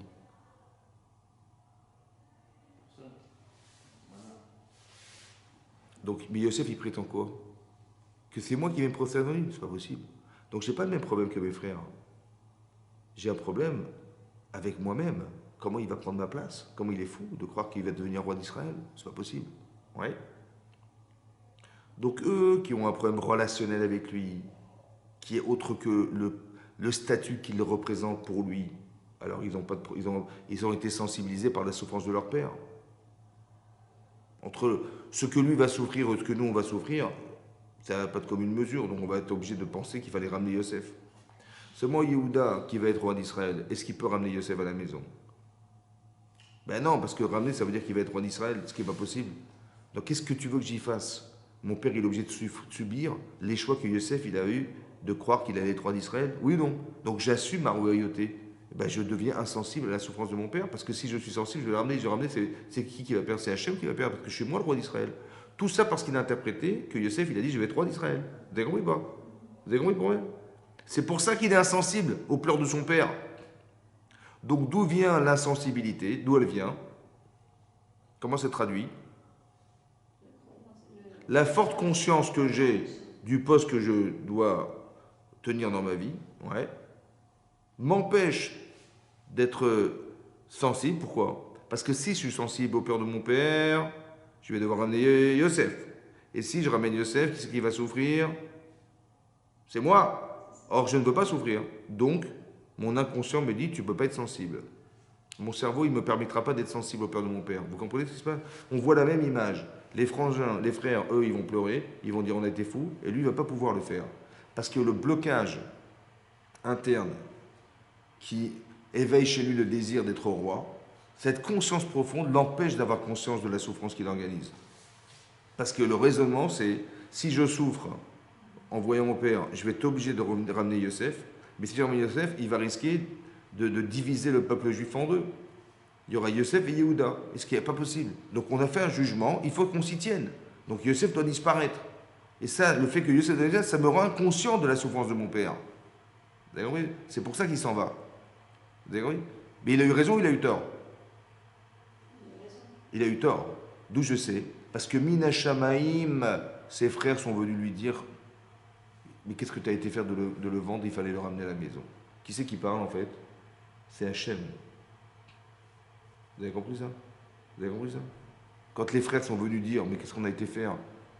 Ça ne l'a pas interpellé, bizarrement. Ouais, au départ, ça se passe comme ça. C'est toujours les autres qui viennent nous dire. Comme ça. Si on est conscient, super. Si on n'est pas conscient, ça va se passer encore pire. Vous allez voir ce qui va se passer, vous allez voir. Mais quelque part, je veux dire, Hachem, il veut l'amener à cette conscience qui lui a manqué en fait. Que bizarrement, ses frères, ils ont été sensibles, et pas moi, comment ça se fait? Ils voient leur père pleurer, et moi, ça ne me touche pas. Dit-on pas suffisamment pour espérer ramener Yosef, alors qu'ils m'ont dit, mais qu'est-ce qu'on a été faire? Il faut qu'on le ramène. Tu aurais dû nous dire de le ramener à la maison. Parce que, pourquoi? Comment? Toi, tu es lucide, donc tu vois loin. Tu dis, on ne va pas le tuer quand même, ça se fait pas, on ne va pas porter le sang de notre frère. Qu'est-ce qu'on va dire à notre père? C'est ça. Mais pourquoi tu t'es arrêté à ce raisonnement-là? Tu aurais dû dire, et même si on le vendait, mon père il va porter un deuil qui n'a pas raison d'être, et donc on va quand même pas le tuer, on va pas le vendre non plus. Vous avez compris? Et donc on l'aurait pas vendu. Parce que si tu le vends, tu vas être obligé de prétexter qu'il est mort. Et si il va porter un deuil pour rien. Pourquoi tu n'as pas continué ton raisonnement? Tu t'es arrêté au fait, on va pas le tuer, on va le vendre. Mais pourquoi tu as dit ça? Parce que qu'est-ce qu'on va dire à notre père? Vous l'avez compris? Voilà. Alors mais tu aurais dû continuer ton raisonnement. Celui qui est matril ben mitzvah, la Gemara elle tire d'ici. Hein. Que celui qui commence mitzvah, il doit finir. De là, on le tire de Yehuda. Il a commencé, il n'a pas fini. Tu aurais dû finir ton raisonnement en disant mais si on le vend, on va être obligé de précéder qu'il est mort. Et mon père va porter un deuil pour rien, ça ne se fait pas. Alors venons, on le ramène à la maison. Ça aurait dû te permettre de faire ce choix. Mais qu'est-ce qu'il y a? Ce raisonnement, il l'a entendu par ses frères. Il ne l'a pas formulé chez lui, mais il l'a entendu. Donc sa thérapie, c'était ses frères. Mais il ne l'a pas écouté. Vous avez compris? Mais il est descendu dans l'estime de ses frères à ce moment-là. C'est ça, Vayered Yehuda. Il est descendu. Et qu'est-ce qui s'est passé? Il a épousé une fille de Kénaan, bizarrement. Ouais. En fait, on dit, Rachid, pour dire que Rachid dit qu'elle n'est pas de Kénaan. Kénaan, ça veut dire que son père était commerçant. Elle s'appelle comment? La femme de Yehuda. La femme de Yehuda. Il est marqué Yehuda Batish Kenani, Vaishmoya, Vaikarea, Vayevalea. D'accord? Elle s'appelle, c'est la fille de Shua. Comment elle s'appelle? Elle n'a pas de prénom, cette femme. C'est bizarre, non? C'est marqué dans le Rav, Vayed ad Isha Dunami, Ushmochira, Vayar Sham Yehuda Bat Isha Kenani. Il a vu la fille de ce commerçant, Ushmo Shua. Donc il a épousé la fille de Shua. Est-ce qu'il a eu le choix de l'épouser ou pas? Et là, c'est marqué Vata'ar. Elle est tombée enceinte. Vateletbe Vaikra et Shemo Er. Son premier enfant, il l'a appelé Er. Le deuxième, ER. R, ER. Vata'ar Od Ben Vatikra et Shemo Onan. Lui, il appelé Vatikra. C'est qui l'appelle? C'est lui ou c'est elle? Vatikra. C'est elle. Chazakov. Vatasef Od Vateletbe Vatikra et Shemo Shela. Elle a eu un troisième enfant, elle l'a appelé Shela. Vaya Birzim, il est auto. R, Onan, Shela. R, c'est quoi R? R, pas de guerre. R, ça veut dire éveillé normalement. Mais bizarrement, R, c'est les lettres de Ra. Et Onan, c'est quoi un Onen? En hébreu, un Onen, c'est quoi? Un Onen. Tu sais pas? Dommage. Onen, c'est un endeuillé. Bah oui, il y a un Onen et un Avel. Ouais. Onen, c'est avant l'enterrement et Avel, c'est après l'enterrement. Il s'appelle Onen. C'est bizarre comme prénom. Hein? Maintenant, qui va te sévère? Qu'est-ce qui s'est passé? Vaikar Yehuda Isha. Donc, beaucoup d'années plus tard, ben, après qu'ils soient nés ses enfants, ben, ils ont eu un âge de se marier. Et donc Yehuda, il a proposé à Er d'épouser Tamar, qui était la descendante, Rachid dit la fille de Shem. Mais c'est la descendante de Shem. Ouais, a priori. Parce que là, ils n'avaient pas beaucoup d'années de différence quand même entre Shem et donc il épouse cette femme. Donc beaucoup d'années plus tard, on est peut-être 20 ans après, j'en sais rien. Ouais. Et donc il était Er était Ra. Ouais. Il était mauvais. Er était mauvais. C'est marrant. Hein? Et donc il est mort, cet enfant. Hachem l'a tué. Cet enfant, il est mort. Yomer Yehuda le Onan. Sur ce, Yehuda, il va dire à Onan, Bo el eshet achicha, va chez la femme de ton frère, va yabemota et fais iboum. Ça veut dire épouse-la. Pourquoi? Ve'akam zera l'achicha. Tu vas établir des enfants, une descendance pour ton frère. D'accord? C'était noble. Ouais. Vayeda Onan kilo lo iye hazara. Il s'est dit Onan, mais ses enfants ne seront jamais les miens. Vaya imba el eshet achiv va shichet arsa. Et donc quand il allait avec sa femme qui était Tamar, il shichet arsa. Il éjaculait à l'extérieur pour ne pas avoir d'enfants. Les vilti natan zera le achiv, pour ne pas donner d'enfants à son frère. Ça va? Comment ça se fait qu'il a vu ça? Là, il est mort. Ouais, il est lui aussi mort. Vaïra Bene Hachem, Asher Asa, donc c'était mal ce qu'a fait Onan aux yeux d'Hachem. Vayamot Gam Oto, il l'a tué aussi. Et là-bas, c'est marqué, Rachid dit qu'il est mort comme son frère en fait. Il faisait la même chose avec sa femme Er, ouais. Et pourquoi il est mort? Ben, c'est parce que pour la même raison. Ouais. Mais non, mais c'est-à-dire pour la même raison. Pour le même comportement, mais pas pour la même raison. Parce que là-bas, Rachid dit que Er, pourquoi il a fait ça? Parce qu'en fait, il voulait pas que sa femme, qui était très jolie, Mistama, il voulait pas qu'elle tombe enceinte pour ne pas qu'elle change. Ouais, elle était très belle, mais enceinte, elle n'est pas très jolie. Et donc, pour ne pas qu'elle perde sa beauté, alors il a préféré qu'elle tombe pas enceinte. Ça va? Et ça, c'était Ra, Béné Hachem. C'est quoi Ra? Hein? Je sais en français. Mais je veux dire, ça veut dire quoi? Ça veut dire quoi être Ra? Peut-être ça veut dire être égoïste. Il a pensé à lui, il n'a pas pensé à elle. C'est ça le Ra. Yetzera, Ra. C'est de penser pour soi et pas pour les autres. Elle serait jamais mère de famille de sa vie, quoi. Parce qu'il ne faut pas qu'elle se comprenne.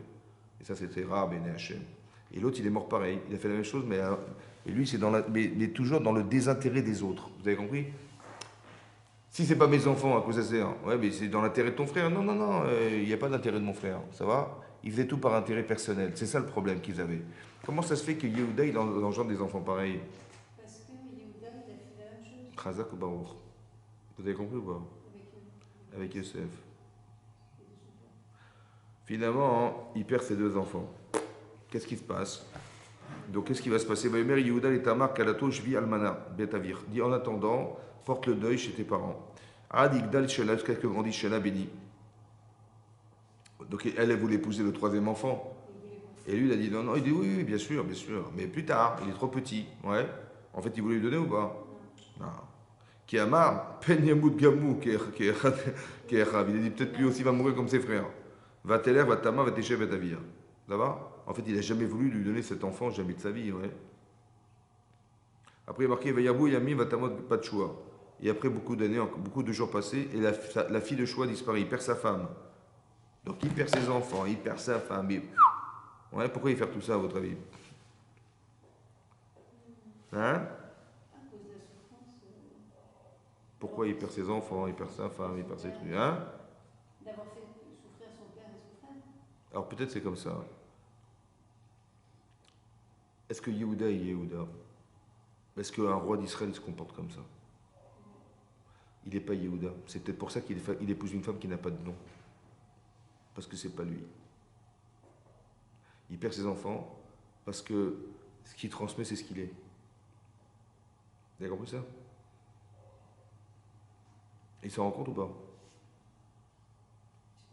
Au lieu de dire, mais comment ça se fait qu'il a perdu ses enfants? Ça aurait dû le bouleverser, ça, non? Qu'est-ce que j'ai pu faire pour ça? Qu'est-ce qu'il dit? Il dit, c'est pas moi, c'est elle. Ouais. Il dit, je vais pas lui donner chez elle, elle va me tuer mon dernier enfant, celle-là. Ouais. Alors j'ai compris une chose dans ma vie comme ça. Quand les gens, bien sûr qu'on parle de très grandes sadikim, hein. Donc ce que la Torah nous dit, c'est, encore une fois, c'est pas ce qui a été pensé forcément consciemment. Hein. On est d'accord? Oui? C'est des comportements qui justifient ce sentiment-là. Mais quelque part, hein, j'ai pensé comme ça. Quand quelqu'un est en faute, comment il le sait? Parce qu'il n'est jamais concerné par ce qui se passe, c'est toujours les autres. Ça, c'est pour moi un révélateur de faute. Vous avez compris? Il dit, mais moi, c'est pas moi. Et ils sont morts, c'est à cause d'elle, c'est à cause de machin, c'est à cause de lui, c'est à cause de lui. Mais pourquoi tu n'assumes pas ce que tu vis? Vous avez compris? Il n'assume pas, là. Il n'a pas pensé que c'était. Il n'a pas assumé le fait qu'il ait vendu son frère. Il n'a pas assumé le fait qu'il ait rendu son père. Il a mis dans un état pareil son papa. Vous avez compris? Sous prétexte que, ouais. Tu veux faire la justice, tu as peur pour toi. Bon, bah, parle à ton père. Il dit, papa, voilà ce qui se passe, etc. C'est ton père qui jugera, il est suffisamment compétent pour juger. Non, non, tu vas le priver de cet enfant. Pour moi, c'est un révélateur inconscient que tu veux surtout pas demander à ton père. Parce que évidemment qu'il va refuser de condamner. Et qui est-ce qui va perdre? C'est moi qui vais perdre. Vous avez compris comment ça marche? Vous avez compris? Il faut voir des incohérences dans des comportements pour comprendre que, en fait, on est piégé psychologiquement. Quand c'est pas logique, c'est qu'il y a un problème. C'est pas logique ce qu'il a fait. C'est pas logique ce qu'ils ont décidé. Tu comprends? C'est pas logique. Ouais? Comment ça peut s'expliquer autrement? Pourquoi ils ont décidé de le juger sans consulter leur père? C'est bizarre quand même, non? Oui? Quand on a vendu Yosef, ouais, qu'est-ce qu'il a fait Réhouven? Il a dit non, non, on va pas le. Hein, on va le mettre dans un puits. Il a dit comme ça, je vais le mettre là, dans ce trou là, et puis tout à l'heure, après je vais chercher, je l'ai ramené chez ton père. Voilà ce qu'il a pensé. Oui? Et eux, entre-temps, ils l'ont vendu. Mais comment ça se fait que Reuven, il était où à ce moment-là? Alors Rachid nous dit que quand ils l'ont vendu, il n'était pas présent. Hein? Soit ils étaient en train de faire kiboud avem, soit il était en train de faire teshuva sur la faute qu'il avait faite d'avoir pris le lit de son père après la mort de Rachel, qui dormait dans la chambre de Rachel, et de l'avoir déplacé dans la chambre de la servante. Ça, il a dit, c'est un affront pour ma mère. Comment il a osé faire ça, dormir dans la chambre de la servante, hein? Il a pris le lit de son père, il l'a mis dans la chambre de sa mère. Et ça, il a fait une avéra. Et ça, hein, il est en train de se le reprocher. Maintenant, la avéra, c'est quoi la avéra? C'est d'avoir déplacé le lit de son père. Oui. Mais au fond, c'est quoi le produit de la avéra? Qu'est-ce qui a engendré ça? Qu'est-ce qu'il a manqué d'avoir pour faire une chose pareille? Mais il a manqué d'honorer son père. On est d'accord? Comment il s'est mêlé de la vie de son père et comment il a osé faire que. Oui, il a défendu sa mère, mais au détriment de son père. Mais de quel droit tu fais ça? Peut-être que tu ne respectes pas assez tes parents, c'est ça qui t'a permis de faire une chose pareille. Alors il a dit, t'as raison, donc je vais faire kiboud avem. Et donc il a respecté son père pour essayer de gommer cette problématique de reconnaître la valeur de son père. Ça va? Et c'est marqué qu'il a fait teshuva. Ça, c'est ce qu'il a fait comme Avera. C'est bon? Mais qu'est-ce qu'il a autrement dit, à votre avis? Vous avez compris? Vous savez ce qu'il a dit? Il a dit, papa, il s'est trompé. C'est ça, hein? Papa, on n'a pas besoin de lui demander quoi que ce soit, on fait dans son dos. Vous avez compris? Je vais prendre l'île de ma mère et je vais lui mettre dans sa chambre. Il va comprendre. Un, papa, il se trompe. Deux, je peux décider sans lui. Il n'a pas dit ça, hein? Mais dans votre cerveau, ça se passe comme ça. Je vois une information, mon cerveau, il va décrypter l'information. Il y a une logique derrière qui me fait dire, inconsciemment, papa, il se trompe. Bien que c'était faux, hein? Mais je l'ai vu. Ça y est, ça a été fait. Donc les frères, qu'est-ce qu'ils voient? Papa, il se trompe. Oui, donc il n'est pas forcément crédible. Et deux, on peut faire sans lui demander conseil. Ben, Reuven, qu'est-ce qu'il a fait? Il a pris son lit, il l'a mis là-bas, sans lui demander. C'est peut-être pour ça qu'ils n'ont pas. Ça a engendré chez eux inconsciemment qu'ils n'ont pas eu la nécessité de lui demander. Comme, vous avez vu quand Hamor, il vient voir Yaakov, il dit écoutez, voilà, mon fils Shrem, il s'est amouraché de votre fille, ouais, il voudrait se marier avec lui, avec elle, pardon, et puis vous savez, vous avez des richesses, on a des richesses, on va fructifier nos richesses ensemble, on va marier nos enfants ensemble, etc. Voilà ce qu'il a proposé. Et tout à coup, les enfants s'intercalent entre eux deux. Et Yaakov, il n'a rien répondu. Hein. Il dit oui, bien sûr, vous voulez vous marier, mais vous savez bien, on ne peut pas se marier avec des gens incirconcis. Blablabla. Et ils ont été là-bas, et ils ont dit, ils ont fait la circoncision, et après, au bout de 3 jours, ils étaient complètement handicapés, ils ont massacré la ville, ils ont pris leur sac, ils sont partis. Et leur père, il leur dit, mais qu'est-ce que vous avez été faire, n'importe quoi? Maintenant, vous nous avez mis en danger, tous les gens qui habitent autour, les autres villes qui habitent autour, ils vont nous faire la guerre, ils vont vouloir venger ces gens-là. Il s'est énervé, Yaakov, contre ses enfants. Ouais. C'était à eux de prendre la décision ou c'était au père de prendre la décision? Et comment ça se fait qu'ils ont fait sans son accord? Vous avez compris ou pas? Parce que Reuven, il a fait ça sans son accord. Parce que, vous avez compris? C'est pour ça qu'Yehoudel a fait sans son accord. Regardez comment ça marche, vous avez compris comment ça se passe? C'est-à-dire, je prends des décisions, tu dis, mais d'où tu sais ça? Comment tu sais ça? Je ne peux pas t'expliquer. En vérité, je vais te dire pourquoi. Parce que tu as vu ton frère faire une chose pareille, c'est pour ça que tu l'as répété. Mais il dit, mais il n'a pas fait ça. Mais si, il a fait ça, ton frère. Essaie de réfléchir. C'est comme, par exemple, quand Myriam a fait du lachon hara sur son frère Moshe, prétextant qu'il a eu tort de se séparer de sa femme. Vous vous rappelez ou pas? Qu'est-ce qu'elle a dit, Myriam? Elle a dit, quand Sipora elle a dit, vous savez, Eldad ou Medad, ils ont prophétisé dans le camp là-bas. Eldad ou Medad, oui, ils ont prophétisé dans le camp. Alors Sipora elle a dit à sa belle-sœur qui était Myriam, elle dit, dis, je plains leur femme. Hein. Comment ça tu plains leur femme? Parce que quand on est prophète, on quitte son mari. Qu'est-ce que tu racontes? Oui, Moshe, il s'est pas. Ça y est, on ne vit plus ensemble. Comment ça? Pourquoi? Parce qu'il est prophète, c'est fini, on n'est plus ensemble. Arbe Moshe dit Berachem. Mais tu crois que Moshe il parle qu'à Hachem, il nous parle aussi à nous? Ouais. Moi aussi, je suis prophétesse, il m'a jamais dit de quitter mon mari. Et Aaron, j'ai interrogé, il m'a dit jamais de la vie, il a dit ça. Ça va? Et donc, elle a été. Voilà ce qu'elle a dit. Vous avez compris ce qu'elle a dit? Vous avez compris ce qu'elle a dit? Mais qu'est-ce qu'elle a voulu dire en vérité? En disant ça, qu'est-ce qu'elle a voulu dire en vérité? Si Hachem, il m'a pas dit à moi de quitter mon mari, d'accord? et que Moshe il a quitté sa femme, c'est Hachem qui lui a dit. Mais si c'était vrai, il m'aurait dit aussi à moi de quitter ton mari. Il aurait dit à Aaron que j'ai consulté, quitte ta femme. Or, il nous a jamais dit de quitter notre mari et notre femme. Donc, Moshe, hein? Non, il invente. Il invente. Elle n'a pas dit ça, hein? Mais c'est ce qu'elle a sous-entendu ou pas? C'est ce qu'ils ont compris, les gens. Il invente. C'est pour ça que les Miraglim, ils ne vont pas aller voir Moshe Rabbeinu. Pourquoi ils n'ont pas été dire à Moshe, voilà ce qu'on a vu, machin, qu'est-ce que vous en pensez, décidez? Non, pas du tout. Ils n'ont pas été le voir. Parce que Moshe, il invente. Pourquoi Korach, il a dit, mais tu es un imposteur? Tu as inventé toute cette Torah, tu l'as inventée, tu t'es pris le pouvoir pour toi, mais pourquoi il a dit ça? Vous avez compris les conséquences que ça peut avoir dans l'histoire? Vous avez compris ou pas? Parce qu'elle a dit, ce qui était faux, hein, elle s'est trompée, la pauvre. Mais en vérité, les conséquences, elles sont dramatiques. Parce que le cerveau, il a une façon de réfléchir inconsciente, qui est d'une logique, tu as dit ça, mais qu'est-ce que tu as voulu dire? Ben, tu as voulu dire que Moshe l'a inventé, donc j'ai pas besoin de passer par lui. Donc les Meraglim, ils ne vont pas aller chercher Moshe Rabbeinu. Korach, il va prétexter qu'il l'invente. Mais pourquoi tu dis ça? Ben parce que j'aurais dû être le chef de la tribu, et il a nommé mon petit cousin, mais ça va pas ou quoi? Il a toute sa Torah, il a inventé par frustration. Mais pourquoi tu dis qu'il invente par frustration? En vérité, parce que votre cerveau, le cerveau, il a enregistré que le Lachon Hara de Myriam, il doit se comprendre comme ça. Vous avez compris ça?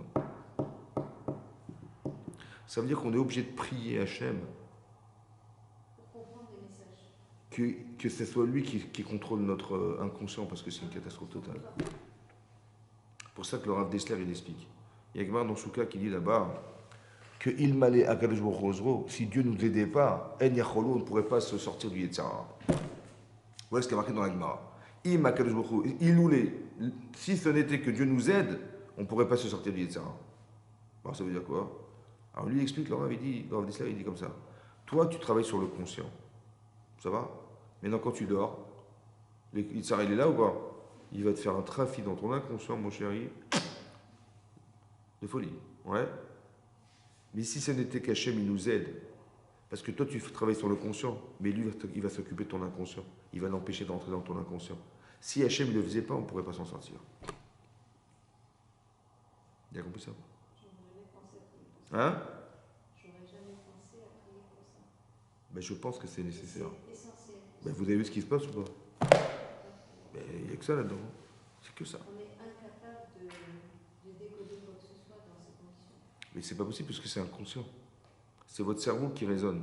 Comme la Gemara dans Rosh Hashanah, elle dit qu'on n'a pas le droit de sonner du chauffard de vache. Des cornes de vache, c'est pas caché. Hein. Dit pourquoi la Gemara? Parce que en catégore n'a c'est sénégor. Qu'un accusateur ne peut pas être un défenseur. Voilà ce que dit la Gemara. Elle va comprendre. Alors le Rav Dessler, il explique comme ça. Il dit quand on sonne du chauffard, normalement ça doit éveiller de la teshuva chez nous. Ouais. C'est comme des pleurs d'enfants, ça nous ébranle. Ouais. Et là-bas, il dit pourquoi des cornes de vache, ça ne marche pas? C'est pas cachère, c'est pas apte à pouvoir sonner avec. Une corde de bélier, oui, mais pas une corne de vache. Parce qu'il dit parce que le cerveau, quand tu penses vache, tu penses veau. Quand tu penses veau, tu penses veau d'or, tu penses veau d'or, tu penses faute. Et tu dis c'est marrant, j'ai écouté le chauffard, ça m'a rien fait du tout. Tu sais pourquoi? Parce que quand tu penses vache, tu penses veau. Et quand tu penses veau, tu penses veau d'or. Et veau d'or, tu penses faute. Donc ça peut pas t'aider. Vous avez compris comment le cerveau il marche? C'est un truc de fou. Hein? Le cerveau, c'est notre âme plutôt. Oui, mais ça veut dire qu'il y a des raisonnements qui sont tenus. Maintenant, est-ce que c'est moi qui pense, c'est mon Yetzirah qui me fait croire? Puisque lui, il est dans mon cœur, il fait ce qu'il veut. Hein. Vous avez vu que la réaction qu'ils ont eue, elle est inconsciente. Vous avez vu que le manque d'amour qu'il a, Yaakov, vis-à-vis de sa femme, il est inconscient. Puisque Vayar Hachem, qui se noue à Léa, il a vu Dieu que Léa était haïe. Mais il n'est pas sa femme, lui, il aime sa femme. Il aime moi, mais il aime pas. Hachem, il a vu qu'il y a quelque chose qui va. Et donc il a voulu combler en faisant que Rachel, elle va rester stérile, elle, mais Léa, elle va être fertile, elle va pouvoir combler le manque d'amour qu'il a son mari vis-à-vis d'elle. Mais vous avez compris tout ce que fait Akadosh Baruch Hu, c'est ça. Il essaie de combler les carences émotionnelles inconscientes. Vous avez compris ça? Et bien, tout ça, c'est la paracha. C'est ce qui se passe. Il est en train de régler son problème d'inconscience, en fait. Vous avez compris ce qui se passe? Qui c'est qui va le régler? Bah, c'est Tamar. Parce que là, il perd ses enfants, il perd sa femme. Après, Tamar, elle va se présenter, elle va tomber enceinte de lui, en fait.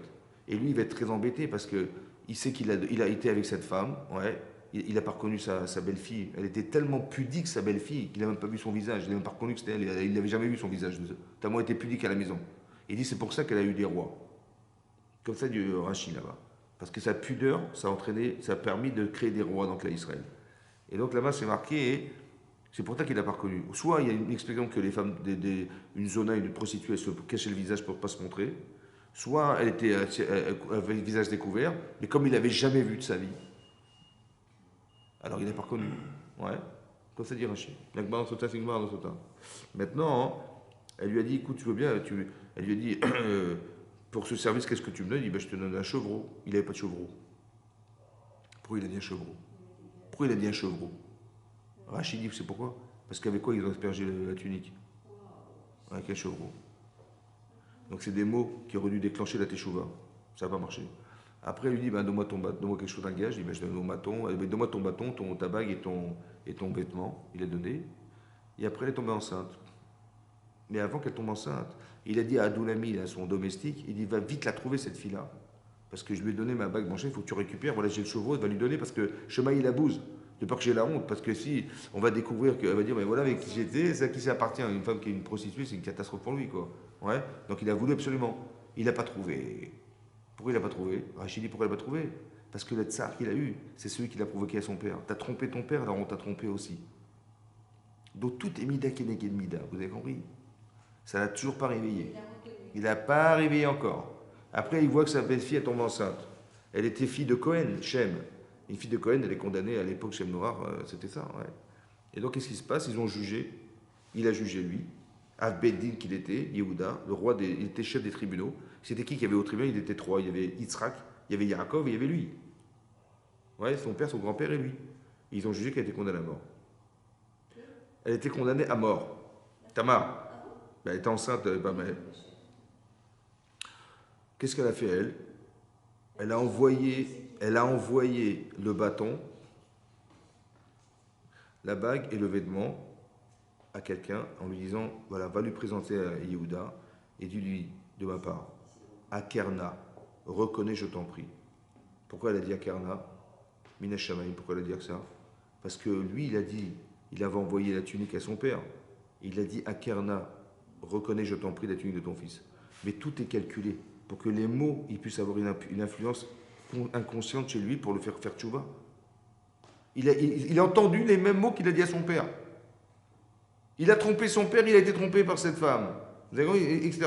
Il n'a pas retrouvé les trucs parce qu'en fait, parce qu'il a empêché son père de retrouver son fils. Tout était pensé, vous avez compris, pour te l'amener à faire tes choix. Qu'est-ce qui va se passer? Elle va faire ça. Elle lui dit, écoute, si tu reconnais, tant mieux, sinon je suis prêt à mourir. Ouais. Pourquoi elle a fait ça? Qu'est-ce que vous auriez fait, vous? Elle l'a fait peut-être pour le sauver lui. Je sais pas. Moi, vous savez ce que j'aurais fait, moi? Je dis, je sais pas moi, tu vas quoi? Tu vas condamner à mort? Non, mais tu plaisantes ou quoi? Non, mais c'est qui le père? C'est qui le père? Mais tiens, voilà la bague, voilà le bâton, voilà le truc. Alors c'est qui le père? C'est toi? Tu vas, oh, je vais pas mourir pour toi, ça vaut quoi? Voilà ce que j'aurais fait. C'est ça que j'aurais fait, moi. Pourquoi elle n'a pas fait ça, elle? Hein? Alors je vais vous expliquer un truc. Mesdames, je vais vous expliquer un truc. Est-ce que les hommes sont fiers ou pas? J'ai très bien compris en tant que femme que les hommes sont fiers. Si je lui dis, mais écoute, c'est toi le père, mon Dieu, ça va? Voilà, c'est toi le père, je suis enceinte de toi. Fier qu'il est, comment il va réagir? Tu m'as fait l'archouma devant mon père et mon grand-père et devant toute la ville en disant que c'est moi. Et je vais mentir. Je vais dire, oui, bien sûr que c'est moi. Mais si tu me les as volés. Hein? Et donc elle va mourir et personne n'en saura rien. C'est vrai ou pas? Elle a très bien compris que c'est surtout pas ça qu'il faut faire. Qu'est-ce qu'il faut faire? Il faut dire, tu sais quoi? Si tu reconnais, tant mieux. Si tu reconnais pas, je suis prêt à mourir pour toi. Je te fais cavode.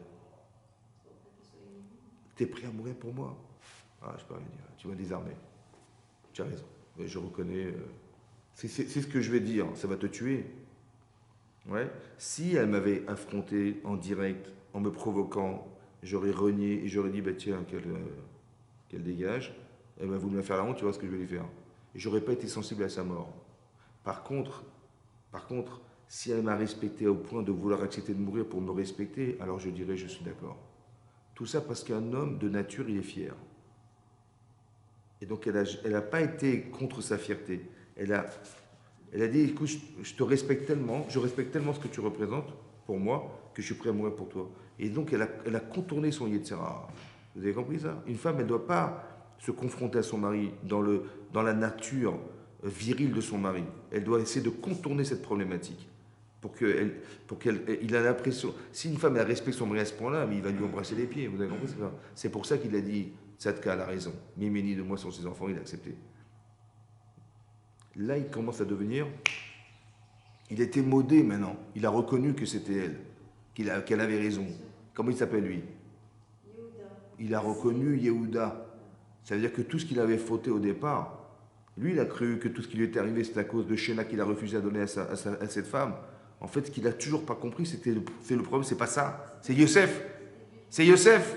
Il n'a pas compris. Il a cru que c'était. Parce qu'il n'a pas donné. Alors, Hachem, il a dit à cause du fait que je ne lui ai pas donné mon troisième enfant, c'est pour ça que ça m'est arrivé. Il n'a pas complètement fait Teshuvah. Mais il a été modé. Pourquoi? Parce qu'il s'appelle Yehuda. Il faut que tu sois modé. Pourquoi tu dois être modé? Il faut que tu reconnaisses tes erreurs. Parce qu'il y a un roi, si un roi n'est pas capable de se remettre en question, un roi, il ne peut pas diriger. Si tu es pris par le kavod et par les honneurs et par les machins, tu ne pourras jamais diriger. Alors il faut que tu t'appelles Yehuda, il faut que tu sois modé, que tu peux te tromper. Il faut que tu t'entoures de conseillers, il faut que tu puisses décider à travers l'opinion des autres, etc. C'est ça la Oda'a, d'être modé, ça va? D'avoir cette humilité, vous avez compris? Et c'est là qu'il le devient. En fait, ça va être finalisé plus tard dans la parasha, plus tard. Parce que là, il a compris, mais à moitié, en fait. C'est ça que je vous explique. Ce que Hachem, il voulait, c'est qu'il reconnaisse que c'était Yosef, parce qu'il n'a pas fonctionné. Vous avez compris ce qui se passe? Ouais. Comme si que tout ce qu'il était en train de vivre était stérile. Il était avec une prostituée pour avoir des enfants. Vous imaginez ce que ça veut dire?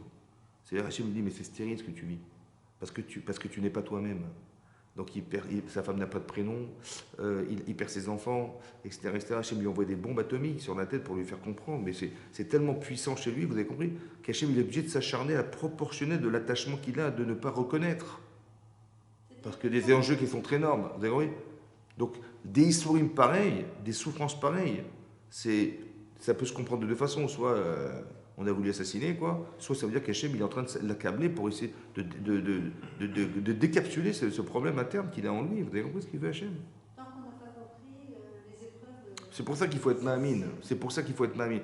Chazé Shalom, Yehuda, mais ça veut dire qu'il a des épreuves spéciales, mais l'enjeu qu'il a dans sa vie d'être le Bechor, il est engagé parce qu'il est l'aîné de Léa, parce qu'il va être roi d'Israël, etc., ça l'engage. Mais il n'est pas capable de se sortir de ce rôle qu'il a dans sa vie. Vous avez compris? Et c'est ça qu'on essaie de lui faire vivre, de lui faire comprendre. Tu dois être un roi et à la fois être élastique. Et les autres frères, on n'en parle pas spécialement. Que le dimanche. Ouais. À part Reuven et- Oui, après on verra, mais vous avez compris ce qui se passe. Chazak ou Baruch, qu'est-ce qu'on peut faire?